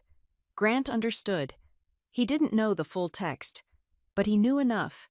He knew I was talking about the contract. He knew I was talking about the hidden liability clause. He knew I had just told his biggest investors that he was a thief, using the very language he had tried to use to impress them. "She is drunk," Grant shouted, abandoning the microphone and yelling to the crowd. His voice cracked. "She is mentally unstable. Security, get her off the stage." 2 security guards started to move from the back of the room. I switched to English. I did not shout. I dropped my voice to a register that forced everyone to lean in. The acoustics of the room carried it to every corner. "I am not drunk, Grant," I said, "and I am not unstable. I understood every word you said to me. I understood the insult. I understood the grammar. And I understand the addendum to the contract you are trying to force Dr. Nasser to sign tonight." A gasp went through the room. It started at the front tables and rippled backward. This was not a toast. This was a demolition. "I stayed silent earlier because I was raised to be polite," I said, looking at my mother, who was clutching her pearls, her face a mask of horror. "I stayed silent because I thought dignity was quiet. But you mistook my manners for ignorance, and that is a very expensive mistake to make." I looked at Grant. He was trembling now, visibly. His hands were shaking at his sides. He looked at the investors, then at me, then at Delaney. "She is lying," Grant stammered. It is a performance, a joke. We rehearsed this." Nobody laughed. From the table near the front, a sound emerged. Clap. It was slow, deliberate, heavy. Clap, clap. "Doctor." Layla Nasser stood up. She was not applauding the performance. She was applauding the truth. She looked at me with a fierce, burning approval. Then the man next to her stood up. Then the entire international delegation stood up. They were not clapping for Grant. They were clapping for the linguist. They were clapping for the woman in the beige dress who had just saved them $50 million. The applause spread. It wasn't the polite, frantic applause of the sycophants. It was the confused, tentative applause of people who realized the power had shifted but didn't know why. But the investors knew, and their applause was a death knell for Grant's deal. Grant looked at the room. He looked at the people he had spent millions to impress. He saw them looking at me. He lunged. It was a desperate, animalistic movement. He grabbed my arm, his fingers digging into my bicep, forgetting the cameras, forgetting the facade. "You little witch," he snarled into my ear, his breath hot and smelling of sour wine. "You have no idea what you have done. I will ruin you. I will bury you under so much litigation you won't be able to breathe." "Let go of her," a voice said from the floor. It wasn't Delaney. It wasn't my mother. It was Renee Maddox, the lawyer. She had stepped out of the shadows. She was holding up her phone, the red light of the recording app glowing steady and bright. "I have that on record. Mr. Ashford," Renee said calmly. "Physical assault, threat of malicious litigation, and I believe Dr. Nasser has a copy of the fraudulent contract addendum on her table right now." Grant released me as if I were burning. He stumbled back, hitting the podium. The feedback loop screeched through the speakers, a high-pitched wail that made everyone cover their ears. He stood there, alone on the stage, panting. The golden idol was melting. I smoothed my sleeve where he had grabbed me. I looked at him one last time. "You were right about one thing, Grant," I said into the silence that followed the screech. "I do deal in dead things, and I think I am looking at one right now." I placed the microphone back on the stand. It clicked into place with a sound like a lock snapping shut. I turned and walked down the stairs. I didn't look back. I didn't need to. The silence in the room wasn't heavy anymore. It was electric, and for the first time in 5 years, the air in my lungs felt clean. I walked toward Dr. Nasser's table. The path was clear. People pulled their chairs in to let me pass, the gatekeepers of the Beaumont Athenaeum, who had sneered at my dress an hour ago, were looking at me with something new. Fear. I had silenced the room, but the night wasn't over. Grant was wounded, and wounded animals are dangerous. He wouldn't go down with just a contract dispute. He would try to tear the whole building down on top of us. I was ready. The beige dress was gone. The armor was on. And I had the biggest weapon in the room sitting right there at table 1, waiting for me to give the order. Grant did not remain on the stage. He realized that the podium, which had been his throne moments ago, was now his cage. He descended the stairs, not with the regal grace he had entered with, but with the frantic energy of a man whose house is burning down. He abandoned the microphone, his voice rising naturally to a shout that carried over the stunned silence of the room. "Security!" Grant bellowed, pointing a shaking finger at me. "Seize her! Do not let her leave the building." The room gasped. The guests, who had been witnessing a linguistic debate, were now watching a manhunt. 2 burly men in dark suits materialized from the perimeter, their hands hovering near their earpieces, their eyes locking onto me as the target. Grant stormed toward me. His face flushed a deep, mottled red. He stopped 10 feet away, creating a perimeter of accusation. "This is not a sister protecting her family," Grant announced to the room, spinning around to address the investors, the senators, and the board members. "This is corporate espionage, plain and simple." He looked at me with a mixture of hatred and triumph. He had found his angle. If he could not outsmart me, he would criminalize me.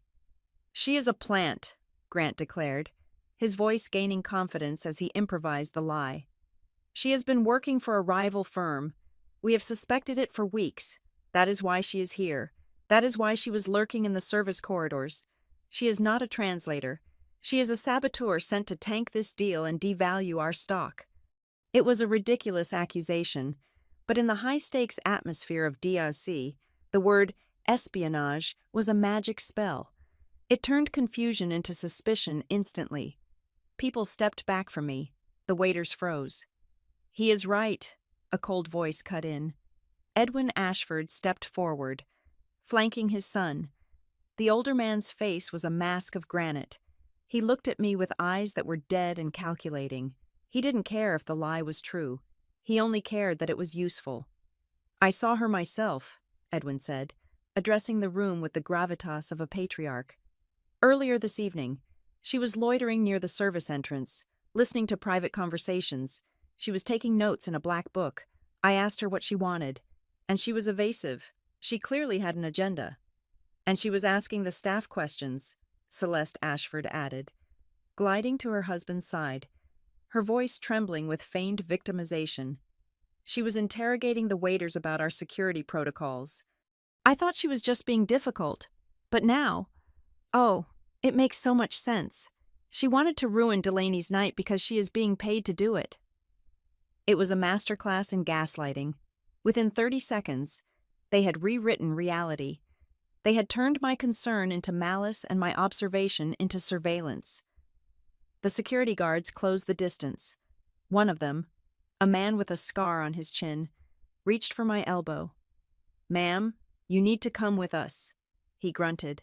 "Don't touch me," I said. I didn't shout. I stood my ground, keeping my hands visible. "If you touch me, you are opening yourself up to a lawsuit you cannot afford." The guard hesitated, looking at Grant for confirmation. "Take her," Grant screamed. "She has proprietary information on her person. Search her bag."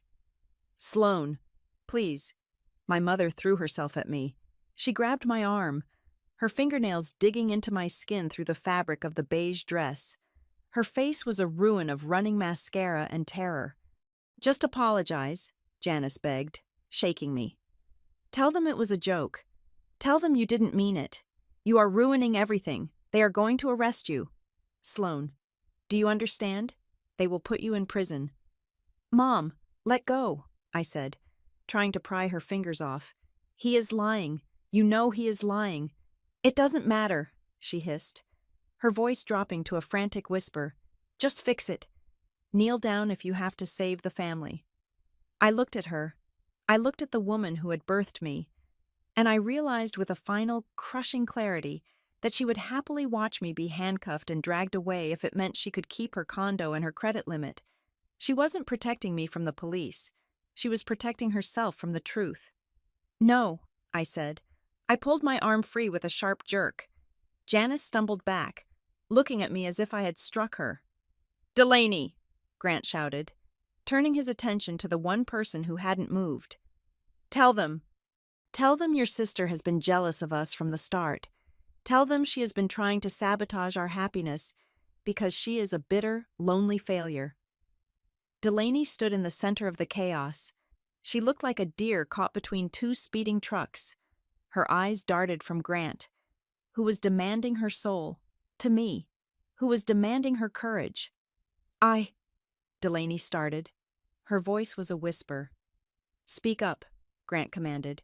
Tell them who she really is. Delaney looked at me. I saw the war in her eyes. The fear was still there, massive and paralyzing. But underneath it, something else was waking up. She had seen him humiliate me. She had seen him lie. And now, she was seeing him try to send her own sister to jail to cover his own incompetence. Delaney stammered. She took a breath. She isn't a spy. Grant. The room went quiet again. It wasn't the silence of respect.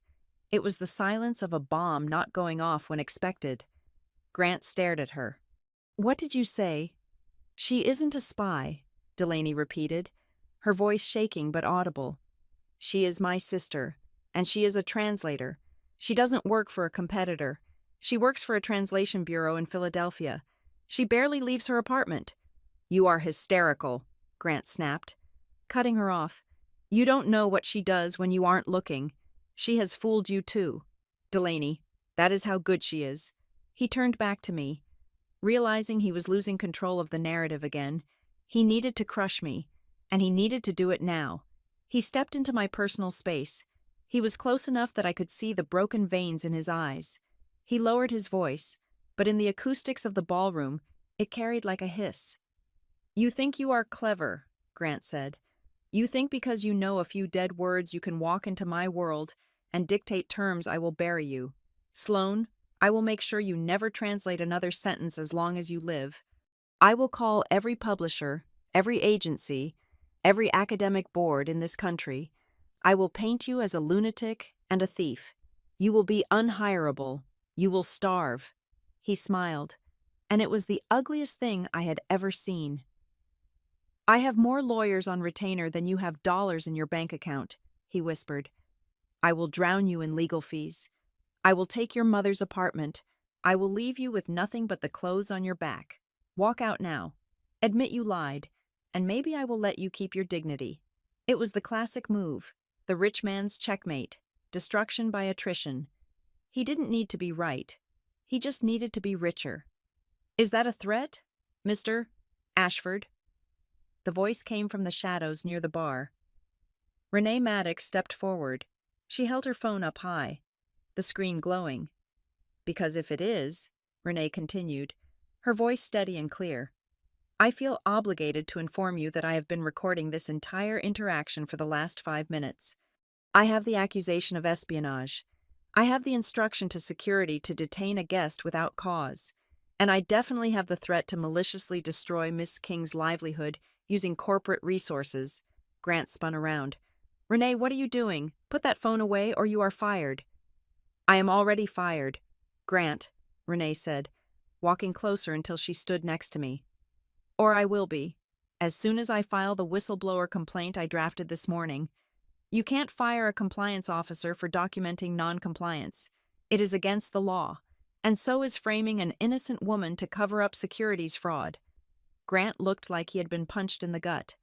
He opened his mouth, but no words came out. Then, The final hammer fell. "Doctor?" Layla Nasser stood up. She didn't shout. She didn't wave a phone. She simply picked up her clutch bag and walked toward us. The international delegation rose with her, a silent phalanx of power. She stopped in front of the security guard who was still hovering near me. She looked at him. She didn't say a word. She just looked at him with the authority of a woman who managed sovereign wealth funds. The guard stepped back, lowering his hands. Layla turned to Grant. "Mr. Ashford," she said. Her voice was ice. "If you, or your security, or your lawyers, touch one hair on this woman's head, the deal is not just off, it is incinerated." "Dr. Nasser, please," Grant stammered, his hands fluttering. "You are being manipulated. She is an actress. She memorized those lines. Someone paid her to stage this. Can't you see? It is a performance." He pointed at Renee. "And her. She is a disgruntled employee. I was about to fire her for incompetence. They are working together to extort me." He was spiraling. He was throwing every accusation he could think of against the wall, hoping something, anything would stick. "She doesn't know the dialect," Grant insisted, his eyes wild. "She just learned a few phrases to trick you.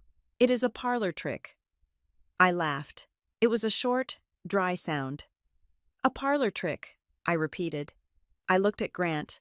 I looked at the sweat dripping down his temple. I looked at the way his hands were shaking. "Okay, Grant," I said. "Let us assume you are right. Let us assume I am a spy.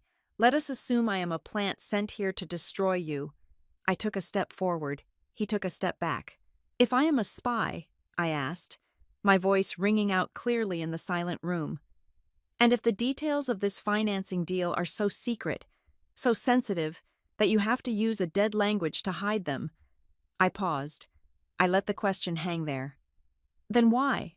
I continued. "Were you discussing the liquidity crisis and Dr. Nasser's hesitation in the service hallway, loud enough for the catering staff to hear you?" The room went deadly still. Grant's mouth opened and closed. "I heard you," I said. "The waiter heard you. You were shouting into your phone about how you needed the money by midnight to cover the bridge loan. You were screaming that you would bury Dr. Nasser if she didn't sign." I turned to the audience. "Real spies don't need to hide in the shadows when the target is broadcasting his secrets in the corridor," I said.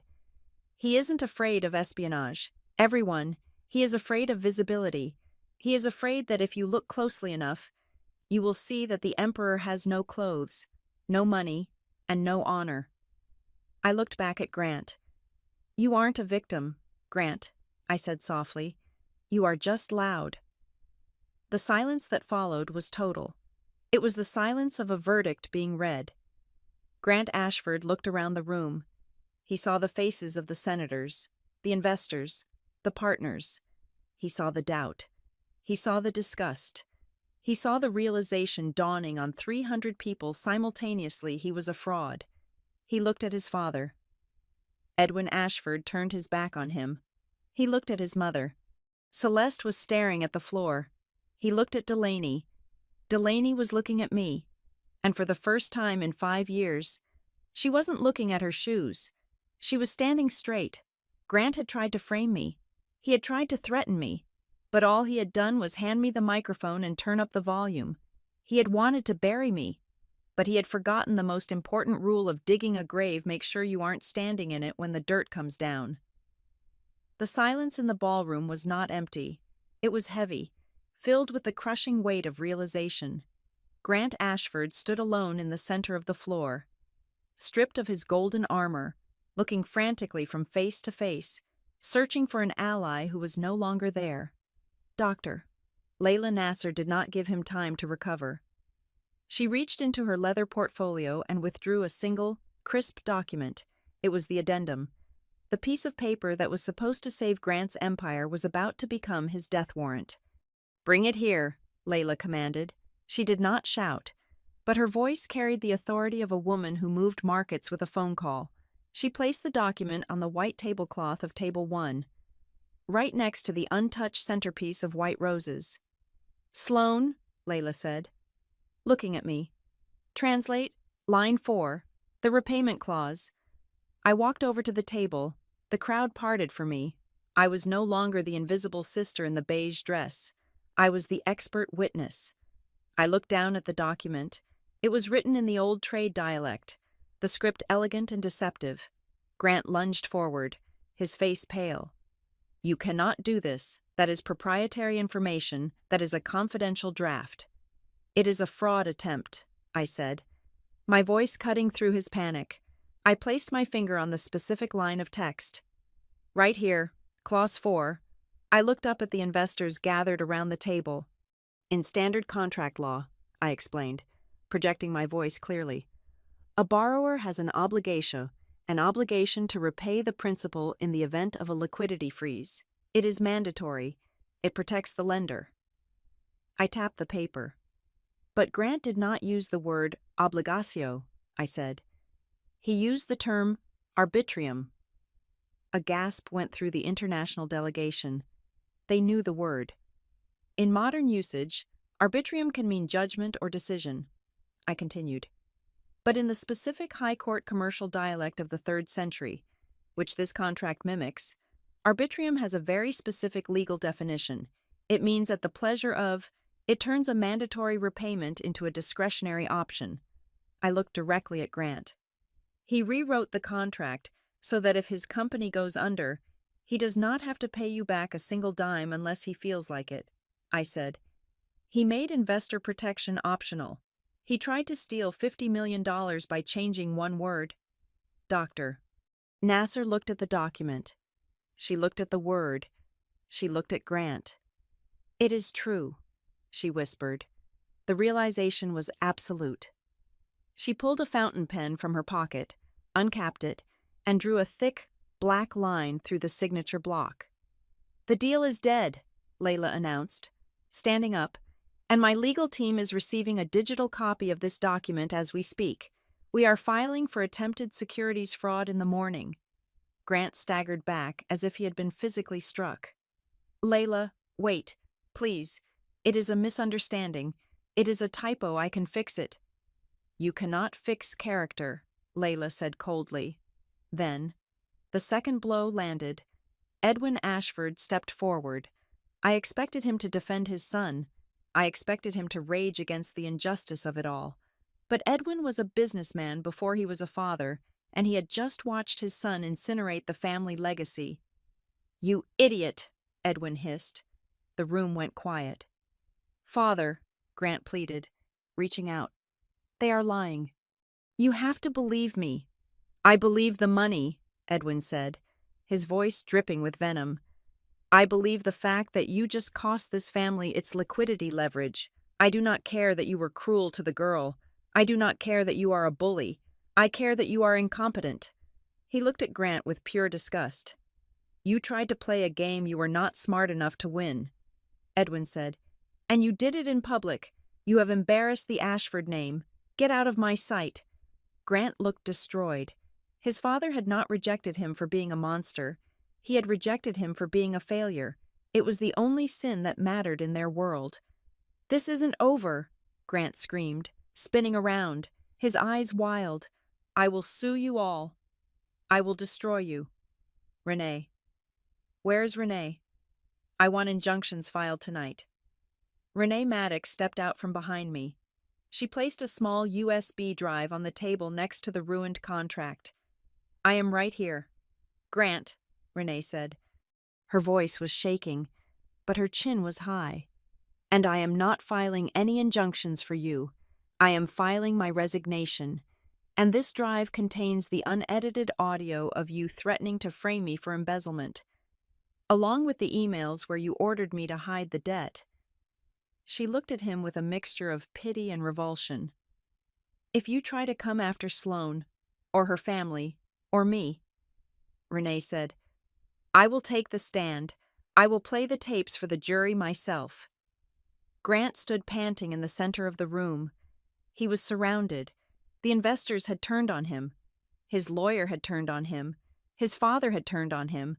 He had no cards left to play. So he turned to the only person he thought he still owned, He turned to Delaney. My sister was standing near the table, her hands clasped in front of her. She looked like she was waking up from a long, dark coma. Delaney, Grant said. His voice changed. It became dark, threatening. The voice of the abuser who realizes his victim is the only thing he has left to control. We are leaving. Now. Delaney did not move. Did you hear me? Grant snarled, stepping toward her. I said we are leaving. You are coming with me. You are my fiancé. No, Delaney said. It was a small word, but it hit him like a brick. What did you say? Grant whispered. I said no, Delaney said louder. She looked him in the eye. I am not going anywhere with you, Grant laughed. It was a manic, ugly sound. You have to come with me. Look at you. You are nothing without me. I bought you. I bought your house. I bought your clothes. Without me, you are just a bankrupt little girl from Philadelphia. You are a zero. Delaney, a zero. The insult hung in the air. Gross and heavy. Delaney looked at him, and for the first time, she smiled. But it wasn't the fake, locked smile she had worn all night. It was a real, sad smile. Maybe, Delaney said softly. But at least I am not a fraud. She raised her left hand. She gripped the massive diamond ring that had been her shackle for 2 years. She twisted it. It was tight, but she pulled. She slid the ring off her finger. She didn't throw it at him. She didn't make a scene. She simply leaned forward and placed it on the table, right next to the dead contract. It made a sharp clack against the wood. I am done being your asset, Delaney said. She turned around and walked over to me. She stood next to me, shoulder to shoulder. She took my hand. Her palm was cold, but her grip was strong. We stood there, the invisible sister and the trophy wife, finally united. Grant looked at us. He looked at the ring. He looked at the room full of people who were now staring at him with open contempt. Janice, Grant shouted, looking for one last lever to pull. Tell them. Tell your daughters to stop this. Think about the debt. Think about the apartment. I will take it all back. My mother stepped forward. Janice King looked at the man she had practically worshipped for 5 years. She looked at the diamond ring on the table. Then she looked at us. She looked at Delaney's shaking shoulders and my defiant face. For years, Janice had chosen safety over truth. She had chosen comfort over dignity. But watching Grant scream that her daughter was a zero, something in her finally broke. Or maybe, something finally healed. Janice didn't say a word. She simply walked past Grant as if he were a piece of furniture. She came to stand beside us. She put her arm around Delaney. She put her other hand on my shoulder. It was a small gesture, but in the context of our history, it was an earthquake. She had chosen her children over the checkbook. Grant was alone, truly, finally alone. He opened his mouth to scream again, to threaten, to bluster. Grant, I said. My voice was calm.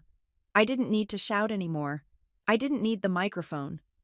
Stop, I said. It is over. You did this, he spat at me, tears of rage streaming down his face. You ruined my life. You destroyed everything. No, I said, shaking my head. I didn't destroy you. I just turned on the lights. You destroyed yourself the moment you thought you were above the truth. I looked at the guests. Good night, I said. I turned my back on him. Delaney turned with me. Janice turned with us. We walked out of the Beaumont Athenaeum together. We walked past the stunned waiters. We walked past the gatekeeper who had sneered at me. We walked out the heavy double doors and into the cool night air of Washington, D.C. Behind us, the sound of chaos erupted as the investors descended on Edwin Ashford, demanding answers. But we didn't look back. We had a train to catch. Epilogue. 3 months later, the office of the Maritime Lexicon Institute in Boston smelled of salt air and old parchment. It was a far cry from my cramped apartment in Philadelphia, and an entire universe away from the gilded cage of the Beaumont Athenaeum. I sat at my desk, reviewing a translation of a 17th-century shipping manifest, My title was Director of Historical Linguistics. It was a real job, with a real salary, and real respect. Doctor. Nasser had made the introduction a week after the party. She told the board that anyone who could dismantle a billion-dollar fraud with a grammar lesson deserved tenure. I picked up my phone. There was a text from Delaney. Got the keys to the new place. It is small. The radiator clanks. I love it. I smiled.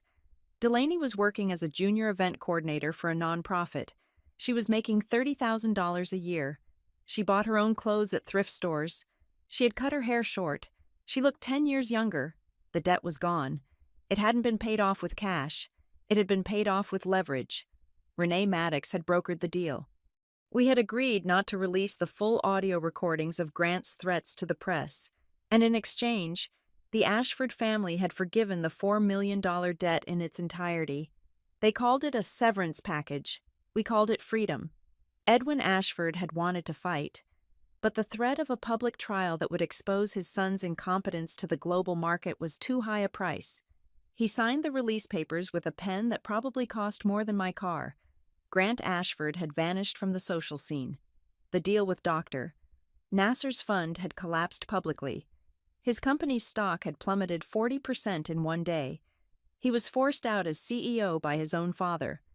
The last I heard, he was living in a guest house in the Hamptons, spending his days with lawyers, fighting off lawsuits from 3 different investor groups. He had become a cautionary tale in the business schools. They didn't teach his strategies. They taught his failure. They taught that arrogance is a liability, and that you should never, ever assume the person standing in the corner doesn't understand what you are saying.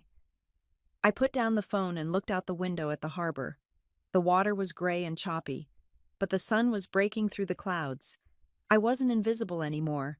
I wasn't the stain on the tablecloth. I was Sloane King. I was the woman who spoke the truth when everyone else was afraid of the noise. And the best part, I finally had a sentence that started with I am happy. Thank you so much for listening to this story. Please leave a comment down below telling me where you are listening from. I would love to hear your thoughts and connect with you all. Do not forget to subscribe to the channel Helena Revenge Stories, like this video, and smash that hype button so this story can reach even more people.